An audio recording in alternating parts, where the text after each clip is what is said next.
This is A's Cast Live, your comprehensive look at the Oakland Athletics. And the pitch is swung on, hit the right field, hit deep. Whitefield going back at the track, over his head, and over the wall.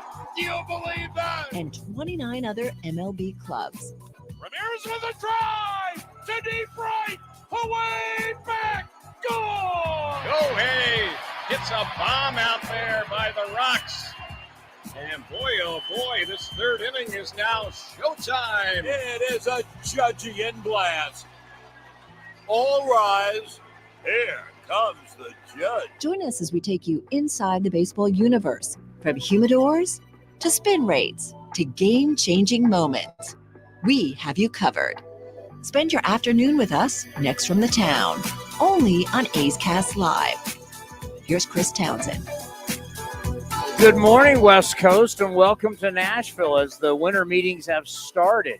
We are back here on A's Cast Live with not one, not two, but 3 full days of coverage for you back in the Bay Area and everybody in the A's world. Going to be a lot of fun. Eduardo Perez from SiriusXM is going to lead us off in moments. We've been having a rip-roaring time. We've been here, since Friday. We've flew in. We had an unbelievable time on Broadway Street in Nashville. I got to tell you, there's a lot to talk about later on when our buddy Dave Stewart is going to stop by, and we're going to talk about Nashville, and had heard so much about this city, and knowing that the NFL is here, obviously with the Titans and the Predators in the NHL, and one of the fastest growing cities in the country. You read about it, but it's not until you experience it and you see it and you just go, wow, it is unbelievable how this city is growing. And of course,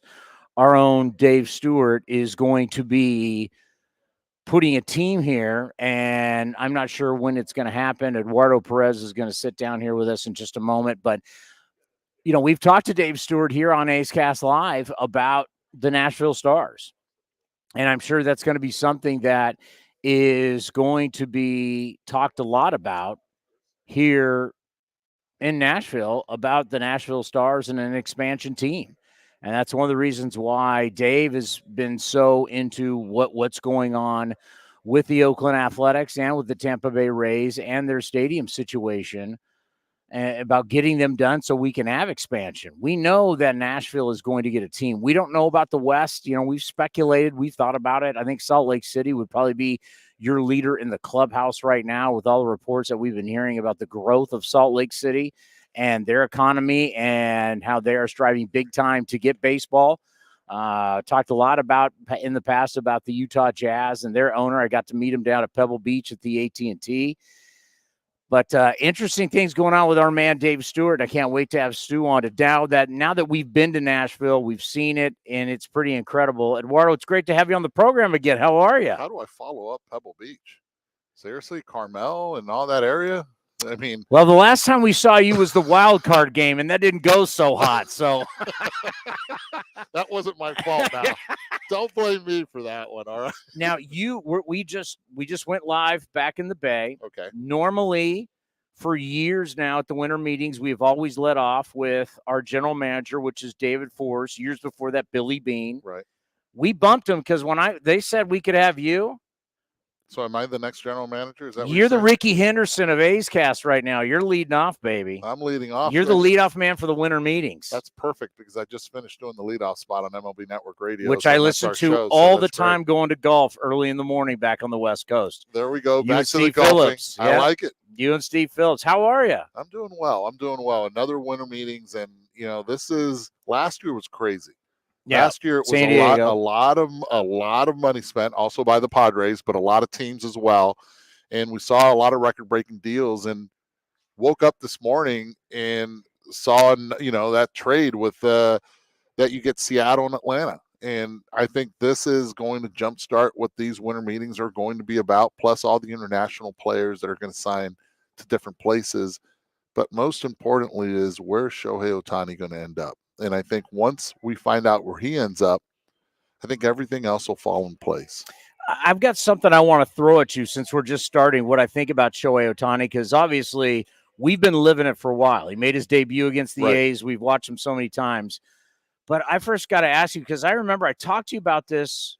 You had just gotten your COVID setup back in your house. Yes. And I remember you were showing us your COVID setup. I don't know if you remember that interview. Right. Yep. It was a while ago. If I remember correctly, you're a Florida State Seminole. Oh, man, you're going there too. Seriously, I am passionate about it. I am a Seminole. Seriously, you go undefeated. You survive without your quarterback. Okay. You want my perspective on this? I'll give it to you. Simple as can be. And you're 13-0. You go on the road, and 2 Power 5 teams on the road. You beat them early on in the season, right? LSU, you go there. They were a top 20 team. You go in preseason wise until Florida State took care of them. Then you also go on the road and you're able to beat Florida on the road. I don't care if they're ranked or not. It's a game that you go, and Gainesville's tough, especially when it's Florida State. You beat Miami at home. Miami, Florida State, a lot of years of rivalry. Players always up their game when you play against like that. And I get it. Early on in the season, Clemson was also ranked top 20. You go out and you beat Clemson on the road. And yet, because they're unranked, because you beat them and they didn't play to their ability later on, you now get penalized for it. And everybody says, well, why did Alabama leapfrog Florida State? My question is, why did Texas leapfrog Florida State? That's my big question, because the simple reason was because Texas beat Alabama early on in the year. And because they did not lose the rest of the way, now the team that gets penalized in all of this is the Seminoles. And it sends a bad message throughout the entire industry of who the ACC is. They finished 6-4 against the SEC this year. I know my numbers now. Yeah, I'm passionate about this, and I'm speaking as a Nole, and I understand what they're saying. Travis is out for the remainder of the year. I get it. His college career is over. I understand that. The part I don't understand is you have told the defense that you are not valuable at all to what a team is, and they held Louisville to 6 points on the board, no touchdowns. Their defense dominated. They dominated on the ground with a freshman, and they're not going to get an opportunity to win a national championship, and that is sad to see. Yeah, to me, it shows you have a championship roster, and I just want to bring that up because we've been down here in Nashville, and it's funny, you get out of the West Coast, you coming out of the South. It's everywhere SEC we're going, country. everybody. There are a lot of women we've heard talking about it because when the rank, we were at the Titans game yesterday. We've been all over the place. That's so we were at the Titans game yesterday, and that's when the rankings came out, and everybody was abuzz in the stadium about what was going on. So I had to bring it up. Shohei Glad Ohtani. you did. It's not right. I You know. guys should be in the top 4. Shohei Ohtani. We've been dealing with Shohei Ohtani for a while, and I don't think a lot of people truly get it because we sit here and we look at the two-way and we call him the unicorn. People need to understand. I'm a business guy. And you need to understand the business of baseball and what he is worth. It is incredible. Like, we sell Japanese advertising behind home plate when he plays. Everybody makes money off of him. So when I bring him up, I say he's like Tom Cruise. You put him in the movie, you're going to make money. And Right. Shohei Ohtani brings you money that no one has ever brought. He brings you the international money no other player has ever brought. The return on investment that you're going to get is what I'm trying to get at for any of the team that signed him. It's unbelievable. We've never seen anything like it. It's unbelievable. Also, the division that he goes to, because they'll play more games. As you said, they'll be able to sell on the road as well. Yeah. It brings them a lot of money. It sort of reminds me of Messi when he went to FC Miami, right? Where all of the sudden, Inter Miami, where all of a sudden it became a spectacle where everybody was involved in this. And I think that's what makes Toronto really interesting, because they're the only team in that country where when you go to Vancouver at 4:00 Pacific time, you're watching in every sports pub, there's a Toronto Blue Jay game going on. He's that important, but not only is he that important, even if you're a general manager and you're not sold on, do I want to invest this much money in one player? Am I going to be able to win with this player because I've invested that much and I won't be able to go and get other players to complement him for a price? You have to deal with the marketing department. You have to deal with the owner that's going to be right there saying, I want him, do whatever it takes to get him. And by the way, put a competitive team out there. That's hard to do. And that's the part that's a little bit tricky here. And I think overall, the wild card in all of this, because he's enjoyed the fruits of Shohei Ohtani for the last 6 years. Well, 4 if you really look at it, because 1 year, the 2020 year, and the other year he was Tommy John. It wasn't a two-way star, but he still dealt with the bat, is Artie Moreno. And we've seen in the past Artie Moreno, the owner of the Angels, go out and get Josh Hamilton, overpay for him, go out and overpay for Albert Pujols and give him more years and a lot of money. Will he do the same thing with Shohei Ohtani? I think he is. I think he's the wild card guy where in 10 years from now, most likely he won't be the owner of the team. So he might backload an unbelievable deal and let the next owner deal with it. But in the meantime, capitalize on what Shohei Ohtani can bring the Angels as far as marketing. We made the prediction when he got hurt that it brought the Angels really back into play, because this is the medical staff he's dealt with. These are the people that he's dealt with. This is where he's been comfortable. Right. He loves living in Orange County. Just felt like it brought him in play. Now the Angels made all those salary dump moves late in the season. They've gotten under one of the levels of the cap. So it's going to be interesting. The Dodgers, but then I think of like San Francisco. You think of all the you think about the Japanese airlines flying into San Francisco or Seattle. That's what I'm saying. You think about Japanese banks that are in San Francisco and Seattle. These are all the things that you're thinking about beyond just when is he going to be able to pitch? When is he going to win games? How many dingers he's going to hit? It's how much. I mean, he's a human cash cow. It's like Tom Cruise in Top Gun 2. You put Tom Cruise in the movie, you make money not only here. You make money not only here, but it's the international money you make with Tom Cruise being in the film. 100%, and I'm not talking about the sunglasses. What I am saying, though, is just imagine now you look at the tax perspective of it, right? San Francisco being California, cost of living there as well. Your money goes a lot longer in Seattle or in Texas, two other teams that are rumored as well as with Shohei Ohtani. And then you look at the move that the Seattle Mariners are making, right? They dump Eugenio Suarez's salary. They dump, again, salary yesterday from Marco Gonzalez and also Evan White. So that right there, Evan White's owed $15 million for the next 2 years plus club option. Did you forget about him? I had totally forgot about him. I know. He's one of 5, right? He's one of 5 that ended up signing a deal before he even got to the big leagues. And I think the Atlanta Braves took him just to say, okay, you know what? We'll take Kelnick because we want him. Yeah. And, oh, by the way, you're going to give us a left-handed starter that's 31 years young in Marco Gonzalez that he could revamp in Atlanta. They'll make him better there. He'll be better there. I really do believe that. Travel's a lot easier, believe it or not, when you're not out west, especially in the great Northwest, as it is in Seattle. So that plays as well. I think if Shohei Ohtani would go to the Central, I think Chicago, if they were to sell and have Shohei Ohtani sit down in front of them, they can say, look, not only can you be that two-way player when your arm gets healthy next year, but the travel, you know how much time you spend in the air being out west? Oh, yeah. If you're in Chicago, it's a 55-minute flight to St. Louis.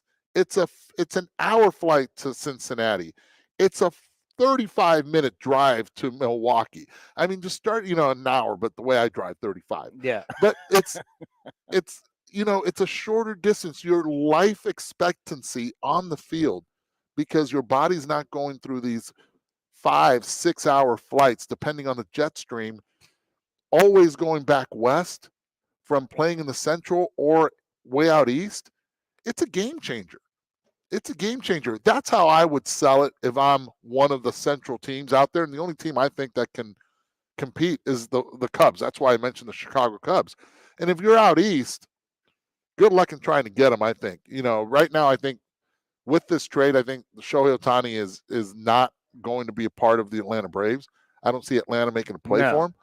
But I do see the Angels. I do see the Cubs. I do see Seattle, Texas. And I think that's pretty much it. Toronto you brought up. I brought Toronto as well. You're right, Toronto, because it's the entire country. Those international city. 5 teams right now are the teams that I see that have the ability to be able to get Shohei Ohtani and win when it comes to the marketing side of it. I don't know if they get him, they win as far as a championship with him. I don't see that happening. Do you give up a ton of prospects for Soto now, or do you wait and bid for him as a free agent? If I am in the position that I know that if I have a Juan Soto for 600 plate appearances, I go trade him now. Prospects are that until they can prove themselves at the big league level, and I am not holding back in order to win a World Series championship. The difference, the money making ability is great, and I know Soto most likely he's waited this long. He's projected to make $33 million this year. I don't see him signing a multi-year deal with a team that he just gets traded for. So he's going to go to free agency. But if I am the Toronto Blue Jays, that's another team that I have to involved in this. If I am the Seattle Mariners, I have to think Juan Soto. I got to tell you, I love listening to you guys in the morning on the way to the course. You guys do a great job because out west it's early, right? It's very early. We get surprised when we get a call early morning from it's who was it? It's Scott in San Diego. Yeah. I'm like, wow, you're up early. Because you guys transitioned to the Duke and Farron, who we love having on the program too. It's like, I'm telling you, Sirius XM year-round, Channel 89. I think your guys' coverage of the entire league, what you guys do, especially you and Steve Phillips, you former player with the guy that, and I love, Steve Phillips played a little bit in his time too. Yeah. Oh man, we have to hear about that all the time. He's always giving you his minor league statistics. I listen. You know what though? What a heck of a partner though. And what I look forward to waking up in the morning. My wife actually gets a little bit, she's like, really? You're getting up again? I love mornings. And 7 years ago, I think it was 8 years ago, she said, look, if you're going to get another job, and make sure you're at the house doing it, because this traveling all over the place is ridiculous. And obviously I do the Sunday night baseball, and I was doing before Monday night and all that. She's like, this traveling stuff is getting you old. Stay at home.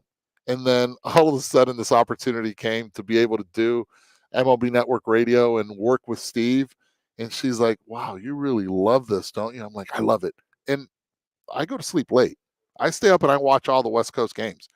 And with 3-4 hours sleep, let's go. Let's do the leadoff spot in the mornings. And it's a bright day. Well, I know at some point you're probably going to be a manager, but at that point we will lose a terrific broadcaster, because your career from a player to a broadcaster has been phenomenal. So I know someday you will manage.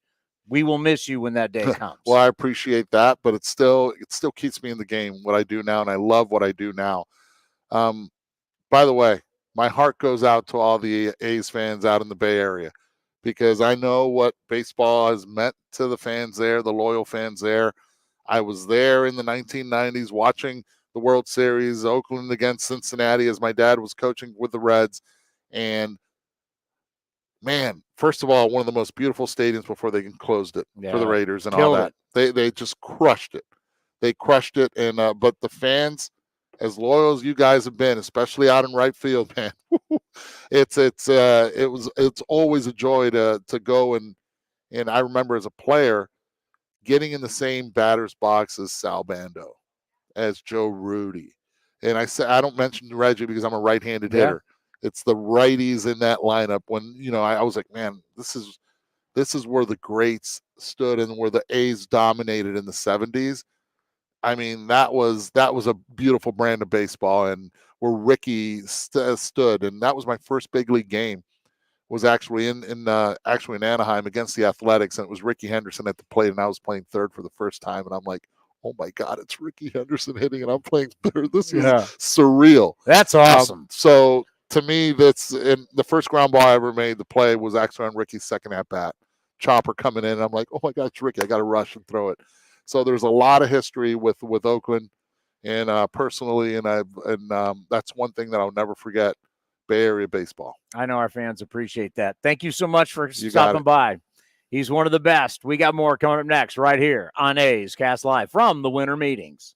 This is Chris Townsend and Commander Cody for Link Soul. You got to go to their website right now, linksoul.com. The new polos are unbelievable. New colors, lighter weight. We got our new summer shipment, Cody. I couldn't be happier. I look better, all thanks to Link Soul. So we're talking about new polos. You can check out their shorts, anything you need for summer. They have it right now. When you go to their website, they've got a smoking summer deal. Go to linksoul.com. That's linksoul.com.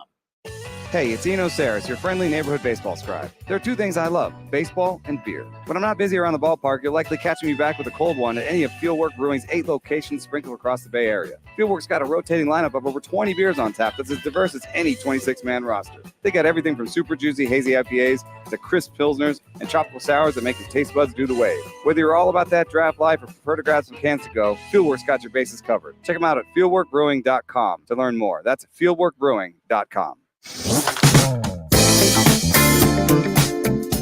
Former Rookie of the Year and A's first base coach Bobby Crosby joined A's Cast Live to talk about his growth as a manager at Midland.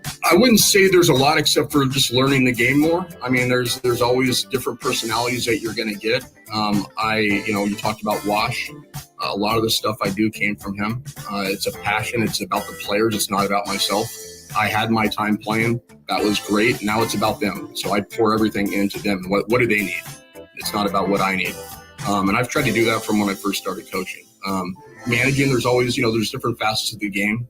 The running game, which I really didn't have to worry about as a shortstop that I've learned. And you get different personalities. Last year we had a tight-knit group that knew each other because there was a lot of repeat guys. And this year we've had, uber talented guys come up, but they weren't a part of that same group. So it's how do we form these guys into all believing the same thing and being under the same umbrella and believing in each other. So there's always certain different things that are going to come up that are going to help me grow as a coach. Whatever happens with me coaching wise, that's great. And I would love to coach in the big leagues and manage in the big leagues. And I think that'd be a blast. You can watch the full interview at youtube.com/athletics or listen at athletics.com/A'sCast.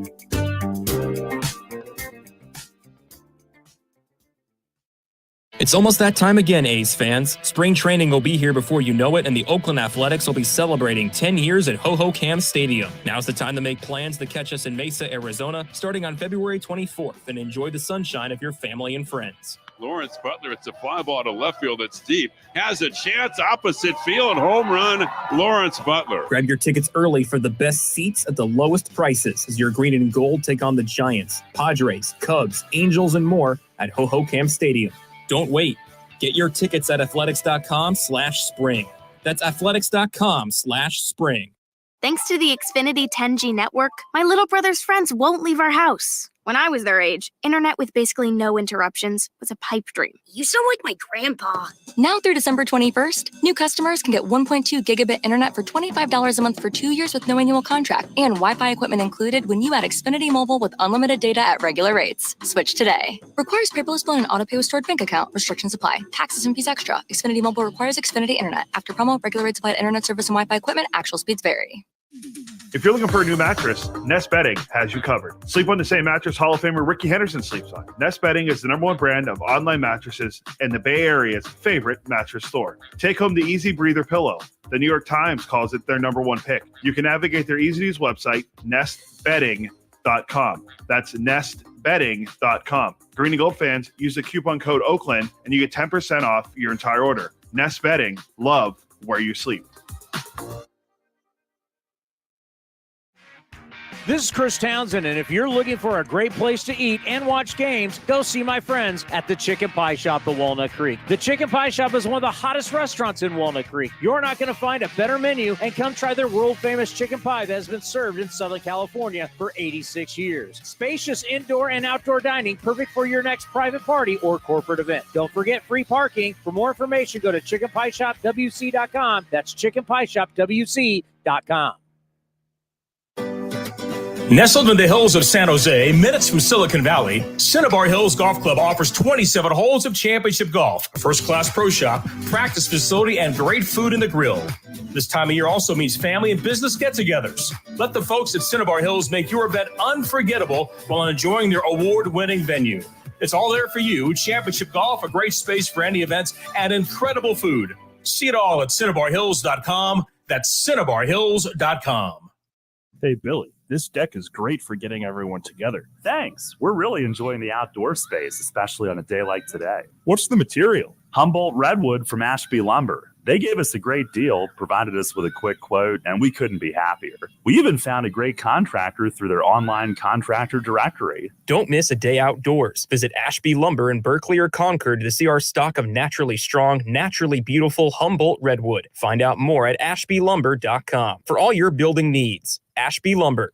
Innovation is at the core of Cal State East Bay, like at our Green Biome Institute, where faculty and students preserve genetic information from California's endangered plants, or how we open doors for local entrepreneurs at our Small Business Development Center. From educators to nurses to STEM professionals, Cal State East Bay has real impact throughout the region's neighborhoods, boardrooms, and the entire economy. Be part of the innovation. Connect with Cal State East Bay at csueastbay.edu/impact. When Northern California businesses need some pop in their lineup, they call the bank rooted in the East Bay, Mechanics Bank. Since 1905, Mechanics Bank has been helping Bay Area and Northern California businesses find success and perform at the top of their game. See how they can make a difference in your business today. Call or stop by your local branch or visit mechanicsbank.com. Mechanics Bank, the official East Bay bank of the Oakland A's. Member FDIC and equal housing lender. Unlock offers and receive exclusive in-game features by downloading the MLB Ballpark app for iPhone and Android today. Plus, get the latest information on game times, schedules, and more. Streaming from the town, A's Cast Live continues with Chris Townsend.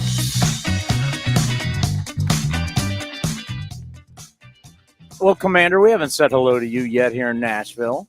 I know it's been a great time. My wife and I got here on Friday. And so we did a little partying Friday until you and Dallaire got here on Saturday. Mm-hmm. And then we did the Titans game yesterday, which is a lot of fun. I mean, not fun for Dallaire, but fun for all the whole time. Yeah, well, we're going to get a lot into Nashville. If you've never been to Nashville, of course, the nickname is Nash Vegas. I've never seen anything like it. And I've been very fortunate because of the A's, because of the Raiders. I've been to pretty much all the major towns in this country. I've never seen anything like it. It's the first time I've ever been to Nashville. And this is the dead season. And it's slammed everywhere. You want to talk about a thriving, growing city. It is unbelievable. I'm so glad Eduardo brought up the return of it's going to be Ohtani. Whether you love it or not, it's going to be Ohtani until he signs. It's just a reality. I mean, the three big things that I had going into this, it's Ohtani 1, Soto 2, starting pitching 3.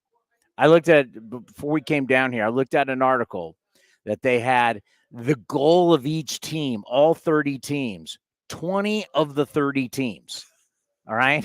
Some of these teams, like, the goal for us is starting pitching for the Athletics, but 20 of the 30 teams is starting pitching.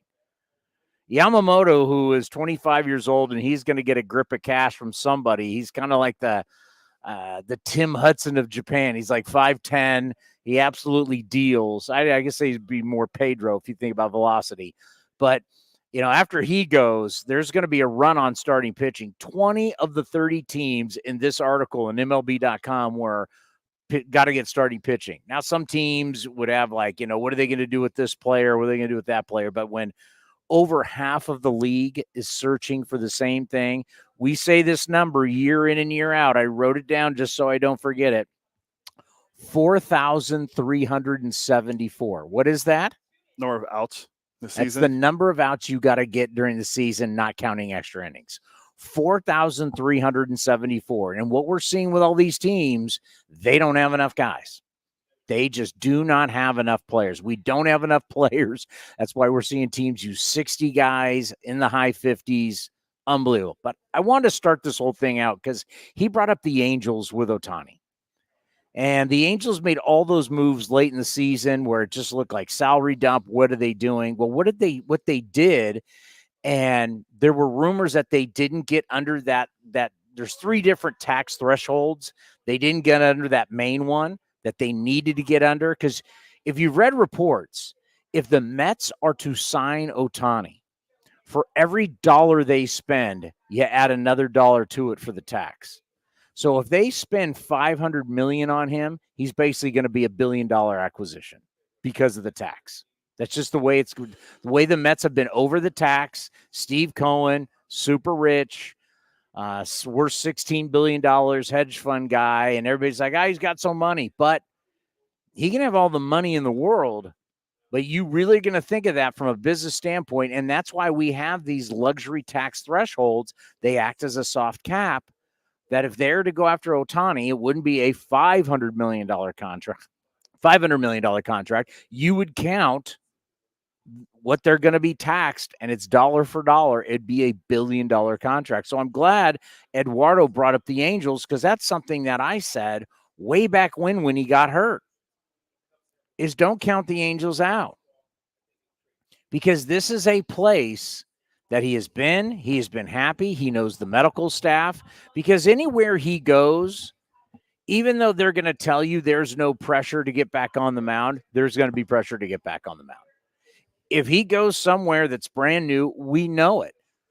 It's just different when you're a guy that comes up, and even though he's a Japanese player that he was bought, but he's one of them. You've got that equity in the bank. Barry Zito is one of the greatest examples of all time. Barry Zito signs the 124, 127, whatever it was, with the Giants. And immediately they want him to win every single game he pitches. He didn't do it. It got ugly fast. It was a horrible relationship until he actually was able to help in a World Series run in the NLCS and the World Series. But still, you look at his contract and everybody looks at it in the Bay Area as a bust, because he didn't have that. You have that equity when you come up. He had the equity in Oakland. He didn't have it in San Francisco. Ohtani has that equity. No matter what happens, the Angels are going to love him. You go sign $500 million. Some people, John Heyman, it's always John Heyman said it. It's hard to say that, Arson Judge is after that tweet last year that Arson Judge was going to the Giants. Whether you sign with the Dodgers, you sign with the Mariners, you sign with whoever you sign with, they want brilliance. They want brilliance now, and they want brilliance through the whole contract. There's going to be that pressure. When's he going to get on the mound? When's he going to pitch again? We don't know how much he'll ever pitch again. But I want people to understand what we have learned through our friends with the Angels. You have to understand that this is a free agent like we have never seen before. And I'm not talking about baseball. You can look at his baseball. He's a two-way player. Well, we don't know when he's going to really be a two-way player again. And we don't even know how much we don't know with a second surgery what he'll be like as a pitcher going forward. We don't know. But what we do know is he's a human cash cow. And that's why I make the comparison is he's Tom Cruise. You got to think of Shohei Ohtani as Tom Cruise. You put Tom Cruise in a movie, it makes money. That's just the bottom line. That's why they keep making these Mission Impossibles. That's why they did it at Top Gun 2. You put Tom Cruise in a movie and you're going to make money. You're going to make money domestically and you're going to make money internationally. And that's who he is. You sign Shohei Ohtani, you are going to make an extreme amount of money as an organization. For A's fans, put it this way. Did you ever notice when Shohei Ohtani came up to the plate, there was Japanese advertising on the scroll behind home plate? Did you ever notice that? I mean, I did, yeah. Well, that's because there were companies that are being repped by certain salespeople who were calling the A's. We didn't call them. They called the A's, and we did buys with them. The A's made money with Shohei Ohtani just being in town. We made money. So can you imagine the team that has him?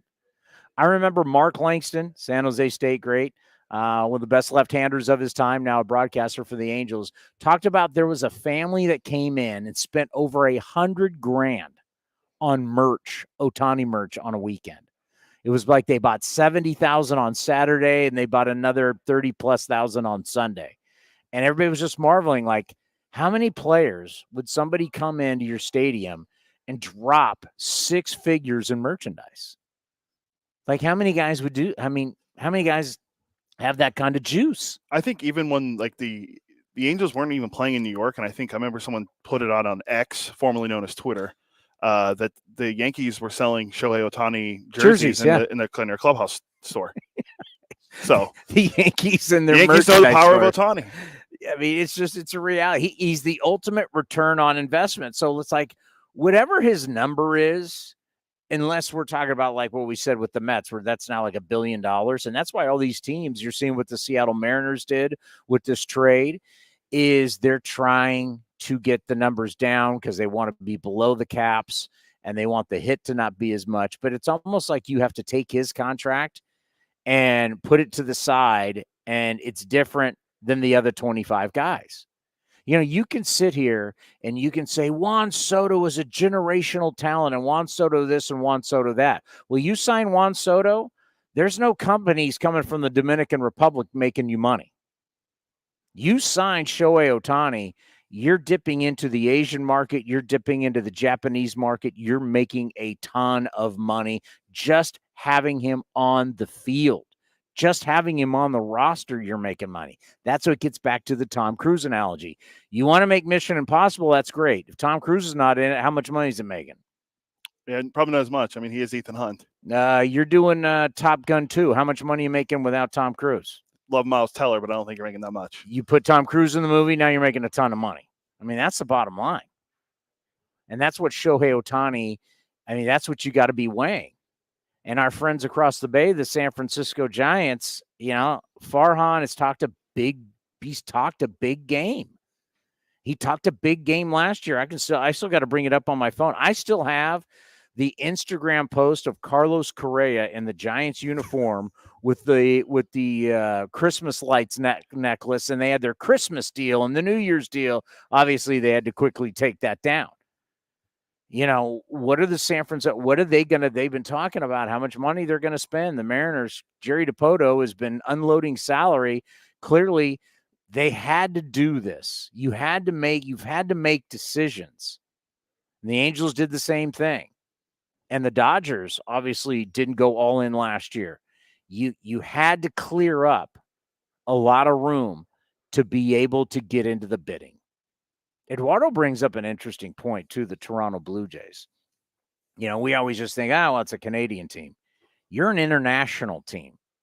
Let's not forget when our buddy Josh Donaldson got the most votes in the All-Star game because he had the whole country of Canada voting for him. Toronto is an international city. I'm sure they got a lot of Japanese business going on in Toronto and Japanese airlines and all that kind of stuff that you have to think about. But Shohei Ohtani it's the big chip that we're all going to be waiting for.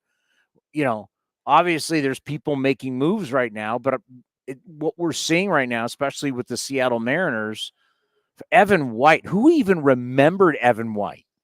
The only reason I remembered him is because earlier this year I was talking to one of my friends. One of my friends in Pittsburgh was like, when they need a first baseman, I thought of him like good reclamation project. If you can save him, he doesn't make a lot of money. He signed that, as Eduardo mentioned, he was one of those 5 players that signed a deal forever reaching the majors. It was like 6 years. The Brewers just signed the guy. Yeah, Chiriot, the number 2 prospect in baseball. So ridiculous. Never played a game in the majors. I don't think he's played in AAA yet.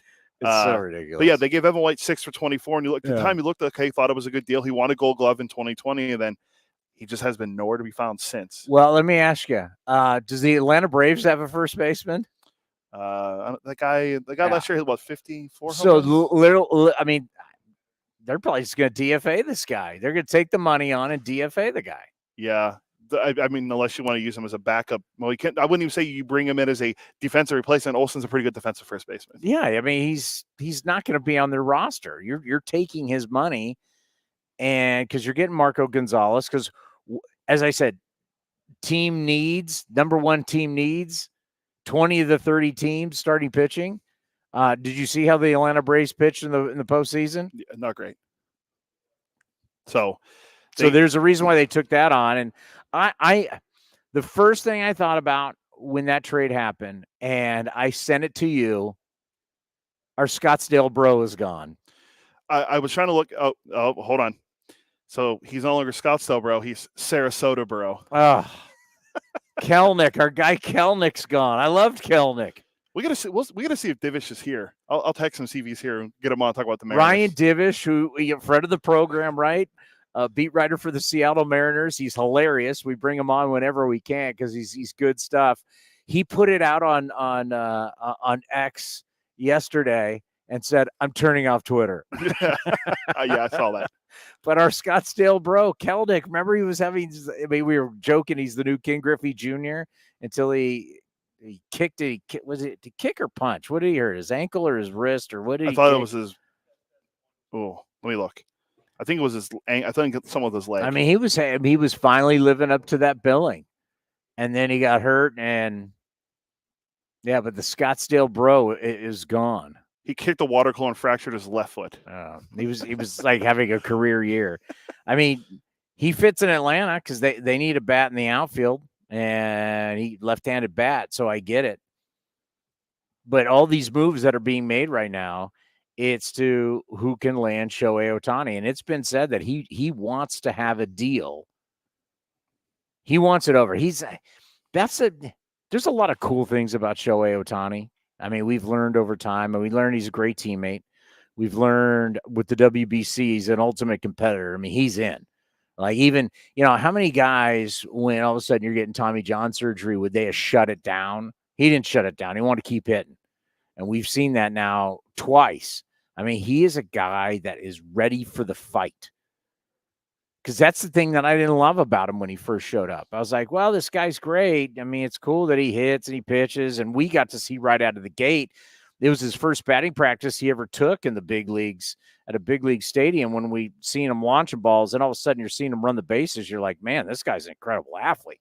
We saw it right out of the gate, first series that he ever played. But I was like, he's going to pitch once every 6 days, and he hardly ever hits. Like, I mean, if he's not in the lineup, the hell's he going to do for how are you going to win with a guy? Well, over time, especially when Joe Madden came in, they worked it out and said, okay, what do you think you can do? And he goes, I want to play. I want to hit when I pitch. I want to play. I started gaining a lot of respect for Shohei Ohtani because he was like, guys, you're killing me. All this sitting, I'm not down. And so we know that he's up for the fight. This guy is true, in a time and age when load management has become a major issue in sports, like we can't get guys to play. I mean, we were at the Titans game yesterday. They're taking Derrick Henry off the field on third down. You're like, you're taking your weapon. That kills your play action. Having Derrick Henry on the field allows you to run more play action. But nope, they took him off the field. They brought five wide receivers into the game, and it was a disaster. You could run play action with the big boy back. Load management. We can't get guys to play. He wants to play. And now you're going to be in a situation where you're going to need to probably, and this would be the tough thing about a team that's a new team with him, is holding him back from pitching because you don't know. And the one thing that when you have these surgeries and now it's a second surgery, you need time is what you need. Time that you don't want to rush it, but he's going to want to rush it. So it'd be easier for the Angels to hold him back, but whoever is going to get him is going to have to really preach patience with the fan base, with the player, with everybody, because you don't know when he's going to, you have to hopefully prepare that someday he can return to starting. That's what you have to hope. And that may not be next year. It may be a whole year after this, right? It's going to be, seeing these guys, one of the things that popped up recently in A's land is hearing that Ken Waldachuk had a strained UCL, not a torn UCL, a strained UCL, had a procedure done. I hadn't even heard of the procedure. They have all these new procedures, but Ken Waldachuk underwent a procedure, and it's going to be a while before we see him. Everybody wanted to be that guy that had the surgery and they got back faster. And look, I'm back faster. I'm throwing harder. And in some cases, it's been a disaster. And Speed, we're in Nashville. I know somewhere Jared Parker is around here, former A's pitcher.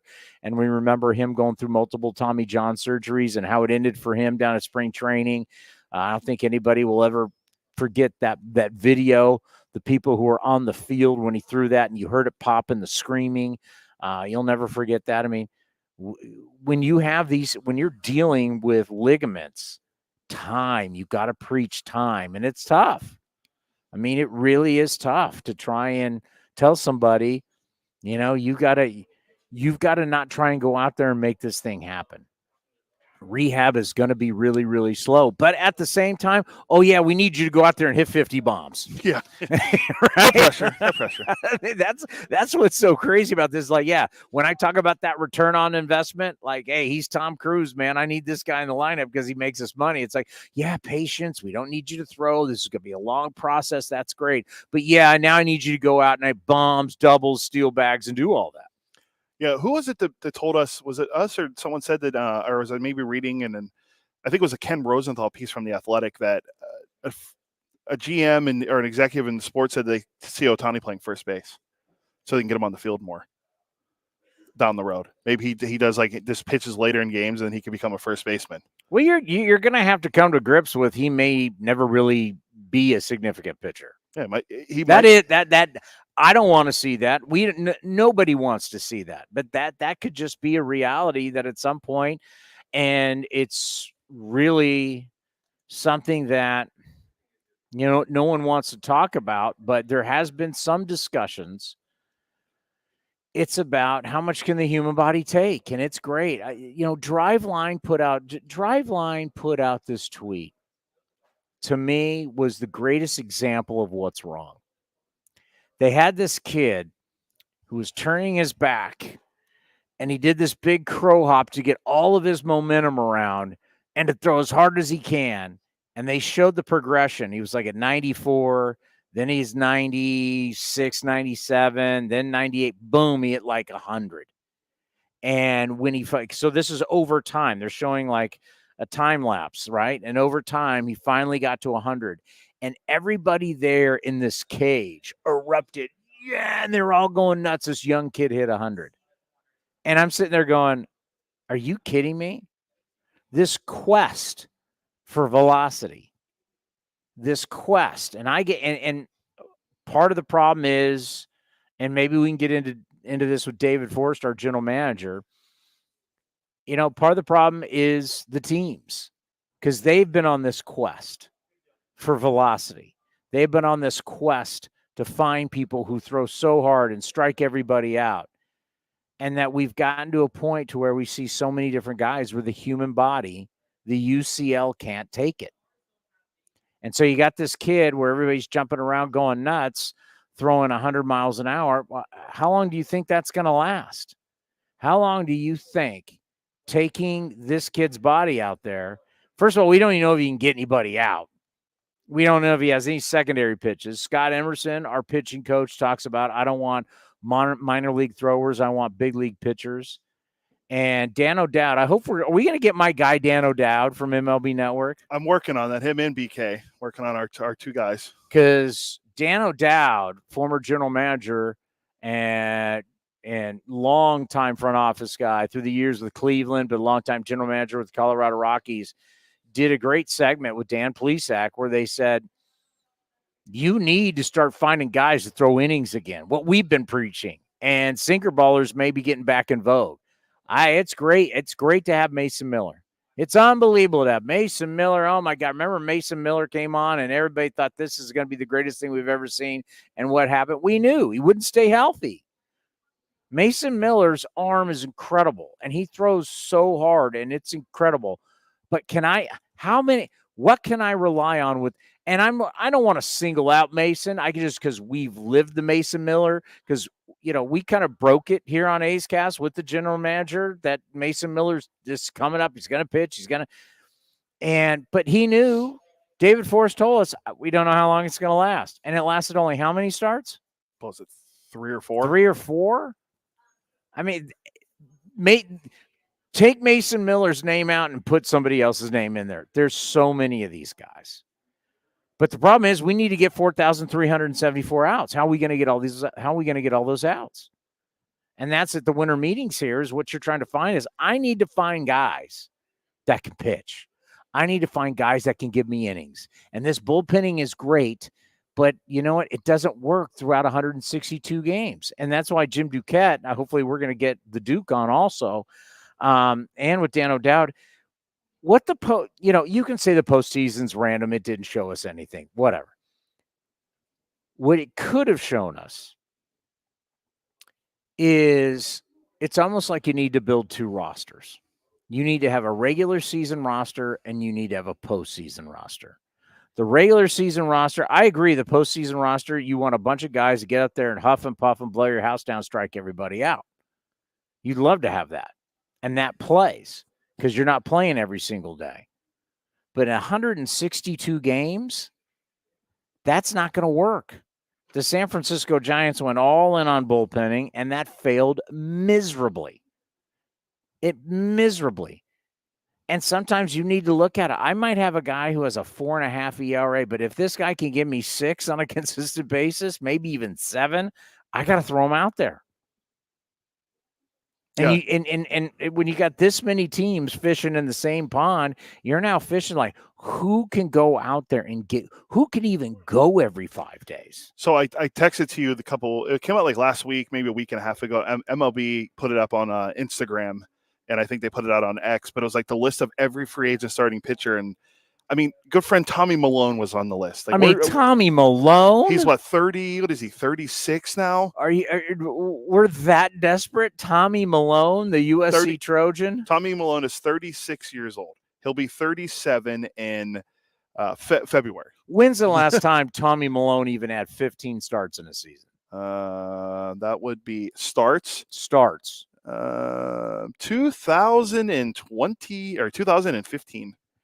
So a guy that hasn't had 15 starts since 2015 is on the list of starters? Yeah. It's a pretty extensive list. Like literally every free agent pitcher was on there. Wow. I mean, Drew Rosinski was on there. You know, how many games he pitched for the A's last year? It wasn't very many. Wow.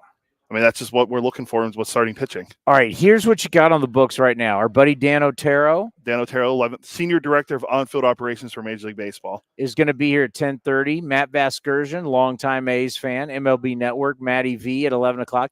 Thank God we're not talking about him being an Angels broadcaster anymore. Well, actually, he still does do Angels games, I think. Does he? Yeah. No, he did it. He was doing Angels games last year, I'm pretty sure. Not all of them, but I don't know. I thought I heard him on there.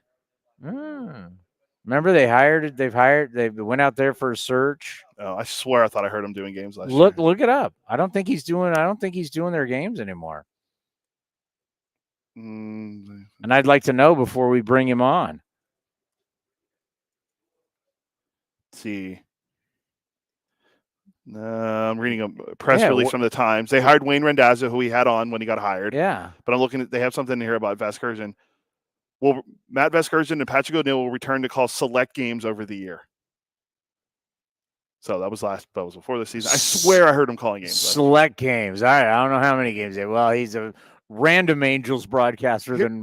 Here's what we do before we bring guests on. I powwow them for a few minutes. Yeah, you need to ask. Are you still doing Angels games? The pre-screening process. Yes. Are you still doing Angels games? And then we'll be back. When are we back later this afternoon? Or at 2. I need to update that. Robert Murray needs to move to later in the week. But we're going to have I'm trying to get our good friend Brian Divish. He's here. So I'll try to get Divish on this afternoon. Yeah, because the Angels right now, they started the meetings out as everybody, started circling the bar last night. That's where everything happens. Let's just be honest. We can sit here and call it the winter meetings, and we got broadcasters to the left, we've got television to the right. On the other side of the wall here, we got MLB Network, and we got all these. It all happens in the bar. It's in the bar. There's a lot of people in there. Yeah. It all, like tonight, the bar will just, it's gross. Like on the way out yesterday, Ray and I stopped and talked to Mike Farron for a few minutes, our good friend from MLB Network Radio. They're all hanging out. They're all just hanging out. It all happens in the bar. It's like we should start the show. We should all put our stuff together and just go to the bar and this is where it happens. Yeah, we should do our show from the bar. I walked into the bar last night, looked over to my left, and there's our old friend Brian Sabian. Sabey Sabes back with the New York Yankees, and I'm happy for him. I'm happy that the old guard is getting back into the game. Ever since Bochy won the World Series, Sabian back with the Yankees. So, these things are. And by the way, this hotel, the Opryland, the Gaylord Opryland Hotel here, and is this still technically Nashville? Yeah, Nashville. We're not even close to Broadway Street where all the shenanigans are going on. Yeah. Broadway Street essentially is New Orleans on steroids. It's Bourbon Street on steroids. It is, what's the best way to explain it? It's like a way better, cleaner Bourbon Street. But it's it's massive. It's there's hundreds of places, and everywhere you go has live music going on. And a lot of these places, like you go into now that the famous country singers have all lent their names out, right? So it's, Luke Bryan's got his place, Jason Aldean, Dierks Bentley, you probably don't even know. Garth Brooks. And I went to the Country Music Hall of Fame. I know about them all now. You go in there, and there are multiple levels, these bars, restaurant bars, and every single level has music going on. This thing is, I can't believe there's cities who haven't copied this model. It's pretty impressive. I don't know if you can copy it. You look at it and it's like, it just screams dollar signs. They show video of what it's like here in the prime season in the summertime. You can't even walk the streets. They're so packed. It looks like Mardi Gras, but it's every day, all day. Looks like Mardi Gras. And it's way bigger. So I'm saying, if you've been to New Orleans, you've been to Bourbon Street, New Orleans, the French Quarter, it's all the old school buildings built in 1718. Now, these are all massive places down this street, and it's jam-packed with people constantly.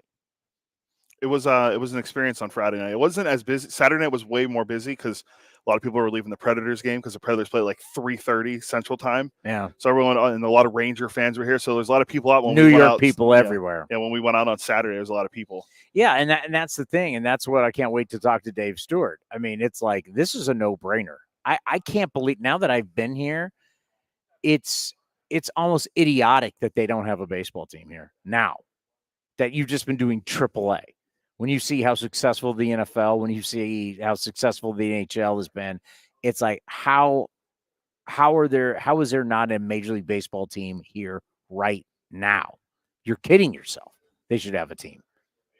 Yeah, I agree. And they, I was trying to think. And they also have Major League Soccer, I'm pretty sure too. So I mean, they're getting more sports teams. I think baseball definitely need to have. I mean, how many? That story you told me the other day was alarming. How many times did Matt Olson go up and down from Nashville to Oakland? It's like 17 times. And that's a long flight. It was a 4+ hour flight, nonstop from San Jose to Nashville. You think about all those A's AAA players who had to take the flight from Nashville. Let's just say if they were going to Oakland, wow, that was a horrible AAA affiliate. Nashville Sound, I hear the ballpark's beautiful. They all loved being here. But, I mean, you're getting called up to the big leagues just to go to the home ballpark. I mean, it's a 4+ hour flight. That's compared to what you were used to having Sacramento, and you just had to drive down 80. Yeah. Like now, even Vegas, quick flight to Vegas, what, hour, 20 minutes, 4-hour flight. So you got to get there an hour early. Just to get a guy to Oakland from Nashville, my God. Imagine if they're playing in Seattle. We need something. Oh, this had to be the worst. I want to see what the bills were for the flights. I mean, I bet they couldn't wait to get out of the deal with Nashville. Well, the legend is here. We can always ask him. Mickey Morabito, the great.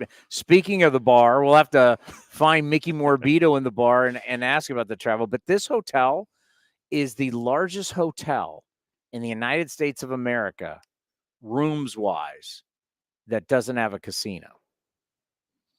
Yeah, it's pretty impressive. Because when we got here, and I'm like, wait, you have 3,000 something rooms? Like, what is going on here that gets this many people to show up? Well, you get here and you realize they have a water park. There's the golf course. I've only seen the dock, but they have a boat that goes around the middle of this thing. Mm-hmm. It's so massive. So I actually got a work in last night. I couldn't believe how it's like a gym. It's like a gym you would have a membership to. And then the pool area. So they have this massive indoor pool, but then they have the outdoor. It's closed now because of the winter, but they have this huge outdoor pool area.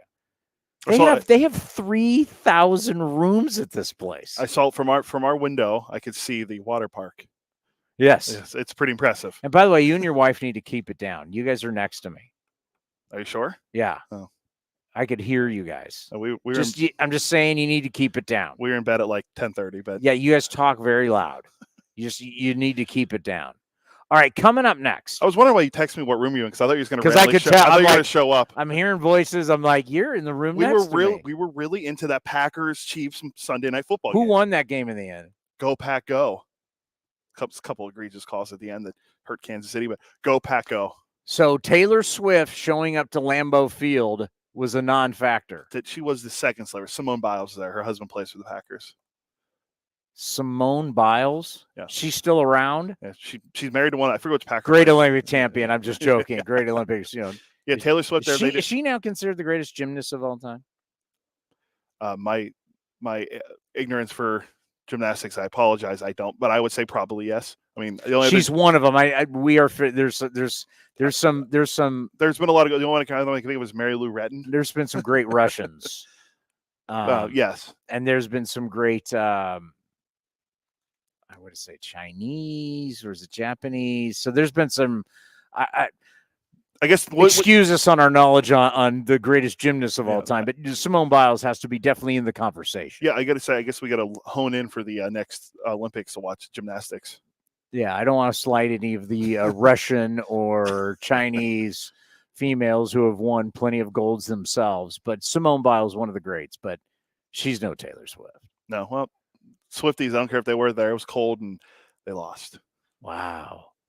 Niners with a big win yesterday. They shut the Eagles up. By the way, real quick, that guy that had the whole spat with Drake Greenlaw, the head of security, he's a special assistant to the general manager. So he's a Howie Roseman guy. And everyone's like, how do you get on the field? I looked it up because people were tweeting about it. I looked at he's a special assistant to the GM. Okay. And chief security officer. Okay. First of all, people need to understand. CSO. The team security is on the field. Correct. Okay. Yes. I know that being on the sidelines with the Raiders. And we traveled with a security detail. The team security is on the field. But they're on. So there is a line that is on the NFL sidelines. It goes out to whatever hash marks, starts there, comes in, and goes to the back of the benches. And it's this line that only personnel can go inside that line.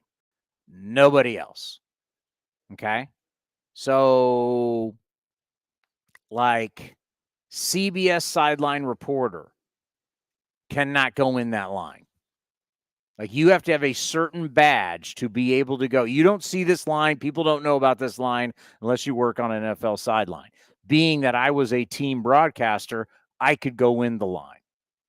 But most people can't. So the only people allowed in there are coaches, players, trainers, and the team security stays on that line to keep anybody from coming in that line. So the fact that the Eagles had the head of their security standing right behind the head coach or was right near the head coach. He was right on the field right there, right? He was right there with the players in that side. Dude, what are you doing? You're not, I mean, it's almost like you should put a headset on the guy and he's helping call plays.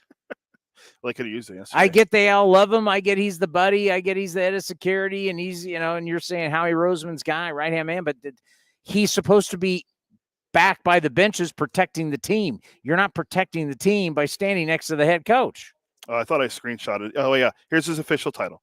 Senior advisor to the general manager and chief security officer. There is literally physically no possible way that a opposing player should have ever been able to run into or be near him. Agreed. Unless a guy ran through and like hopped over the bench. Like the security all stands in the back and around the line to make sure no one comes into that little zone on the sideline to protect your players. What are you doing inside that line, hanging around the players? It makes no sense. And you know what? The Niners player, yes, he should not be getting into it with guys on the other sideline, but still, that guy should not be there. Yeah, Dre Greenlaw is the one who got thrown out of the game. He should not be there. That's the bottom line. Agreed. Then I want to see what the NFL does disciplinary-wise. So that's going to come out maybe today or tomorrow. We'll see. Eagles now 10-2. 10-2. Niners 9-3. Cowboys 9-3. Well, the Niner player, and I'm not a Niner fan whatsoever, but I'm a stick up for the Niner player. He should not be suspended. That guy should not be there. No, I'm looking at what happens. They're going to suspend the Niner player, which sucks. What happens to Dom?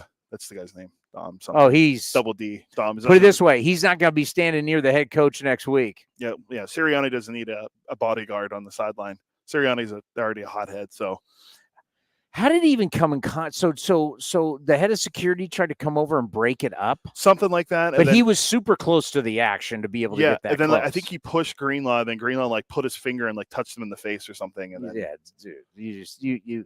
In the end, you can't be messing with the players on the sidelines. Oh, it was a travesty.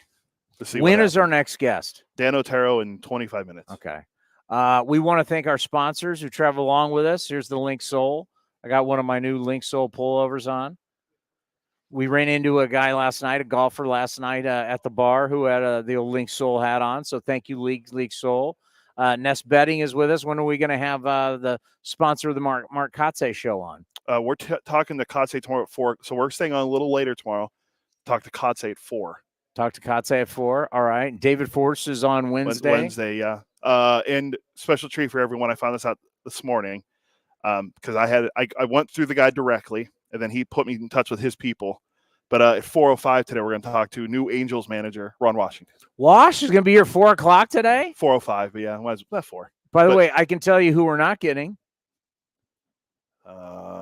I just found out Torey Lavelle is not coming on. He's not? He's flying home tomorrow, so they said he can't do it. It's got that bad news. I'd take him by video. He's the World Series manager. Yeah. I mean, I haven't got a chance to respond to our guys with the Diamondbacks. William Bean is not here. Oh, well, I was told a lie. He was on the list. I was told he was going to be here. I texted Billy Bean this morning, and Billy Bean is not in Nashville. I wanted to ask one of our coworkers brought up a old A's magazine, and it had Billy Bean's barbecue recipe in there. We wanted to talk to him about barbecue. This was a time, Nashville. You know what I do appreciate about Nashville? Because once again, it was my first time here.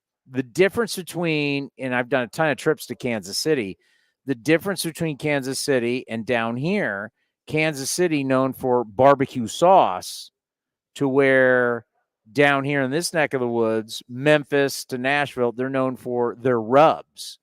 So everything's a dry rub.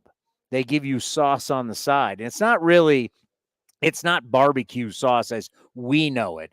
It's more like a dipping sauce. Mm-hmm. It's not thick. Very impressed with the dry. I love it. I've been very impressed with the barbecue here in Nashville. Same. I enjoyed it. And we've had it the last couple of days. So I've had it every meal. I did it on the first night. We went to Justin Timberlake's restaurant. I had a fried chicken sandwich. That's not barbecue, but no, fried chicken. We're in the South. Yeah. So okay. So I've had it. Was it good? Yeah.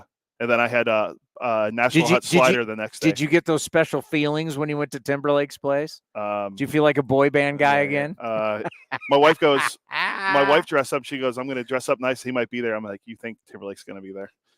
I think she was being facetious, but that's not. Does the point. He live here? He's a Memphis. I thought he was from Memphis. That's you're on your own, Justin Timberlake knowledge. You're on your own on that one. We have our crack staff here. Ray, is he from Memphis? I'm not. I don't even want that in my Memphis. Memphis. I don't even want that in my search engine. Just like Taylor Swift's from Reading, Pennsylvania, not Nashville. I mean, she grew up here, but she was born in Pennsylvania. Well, she's living all over. She's got a place in New York. Dude, you don't. I'm telling you right now, do not mess with Swifties. My kids are Swifties. So is my wife. Do not met like all of a sudden my kids. all these years going to Kansas City, doing the NFL, my kids could care less. All of a sudden, Taylor Swift's on Mike. They're like, we love the Chiefs. I'm like, what do you mean you love the Chiefs?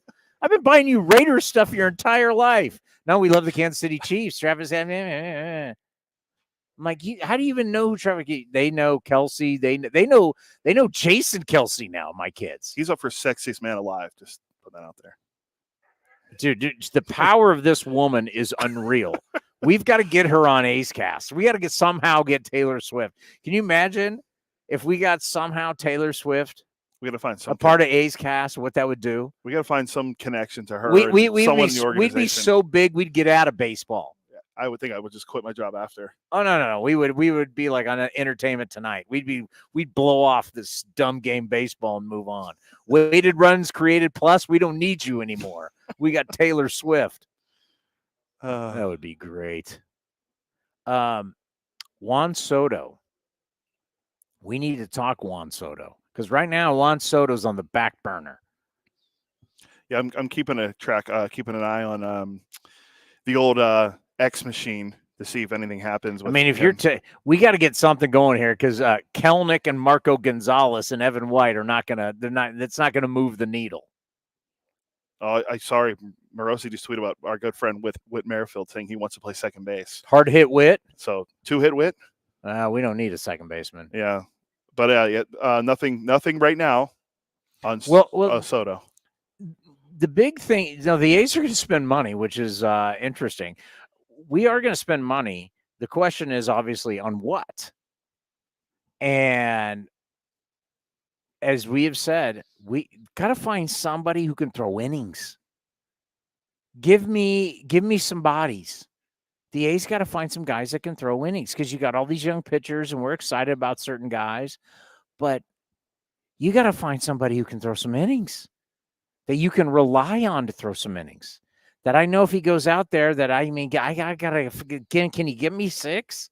Can you go out there and find because the strategy of, and Aletmus Diaz is still on the payroll as of now, but the strategy of going to get Trevor May and getting Jace Peterson and, let's get some guys and hope that they have years and we can flip them. No, put all your money into 1 or 2 guys.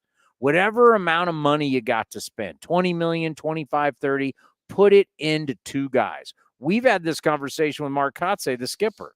Put it into 2 guys. Make them pitchers. Yeah, I agree. And 15 million per. Go find some guy who's had 2 guys that can play that'll take 1 year, $15 million deals. Are you talking starters or relievers? Starters. Okay. Because Jim Bowden had an interesting name in his piece about Phil Maton, but he's more of a middle innings guy. So, yeah, the A's need a couple starters. Now with the Waldichuk news. We'll take anybody. Let's be honest. Yeah. But with the Waldichuk news, we don't know what his timeline is going to be.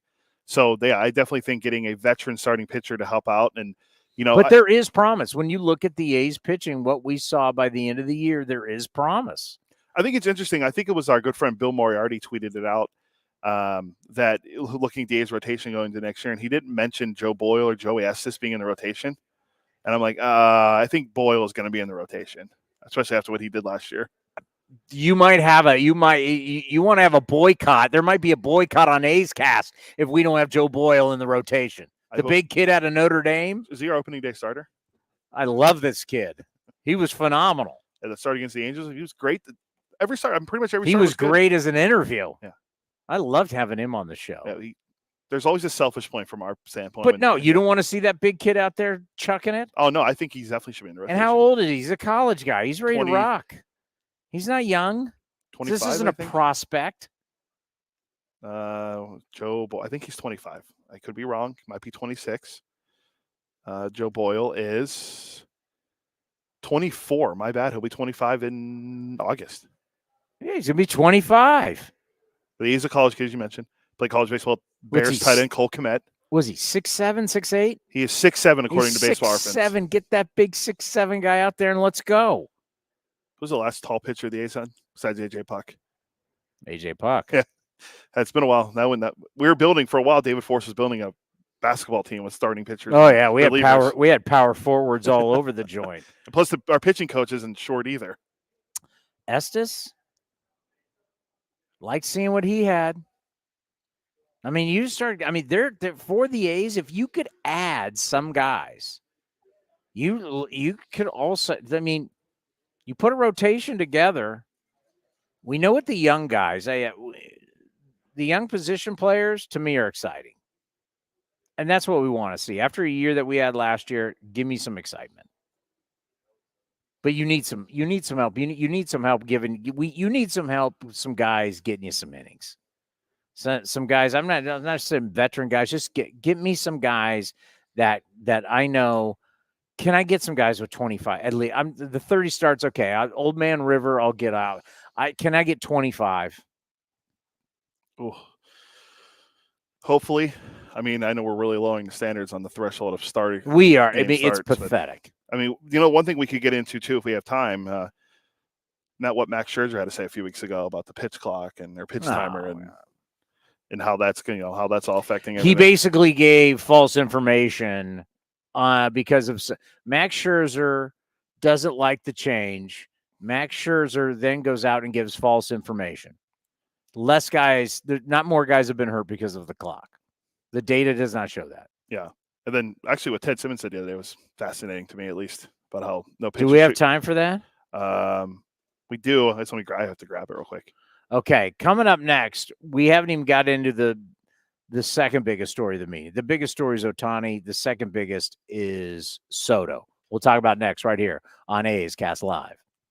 Hey, it's Eno Saris, your friendly neighborhood baseball scribe. There are two things I love, baseball and beer. When I'm not busy around the ballpark, you'll likely catch me back with a cold one at any of Fieldwork Brewing's 8 locations sprinkled across the Bay Area. Fieldwork's got a rotating lineup of over 20 beers on tap that's as diverse as any 26-man roster. They got everything from super juicy hazy IPAs to crisp pilsners and tropical sours that make your taste buds do the wave. Whether you're all about that draft life or prefer to grab some cans to go, Fieldwork's got your bases covered. Check them out at fieldworkbrewing.com to learn more. That's fieldworkbrewing.com. This is Chris Townsend and Commander Cody for Link Soul.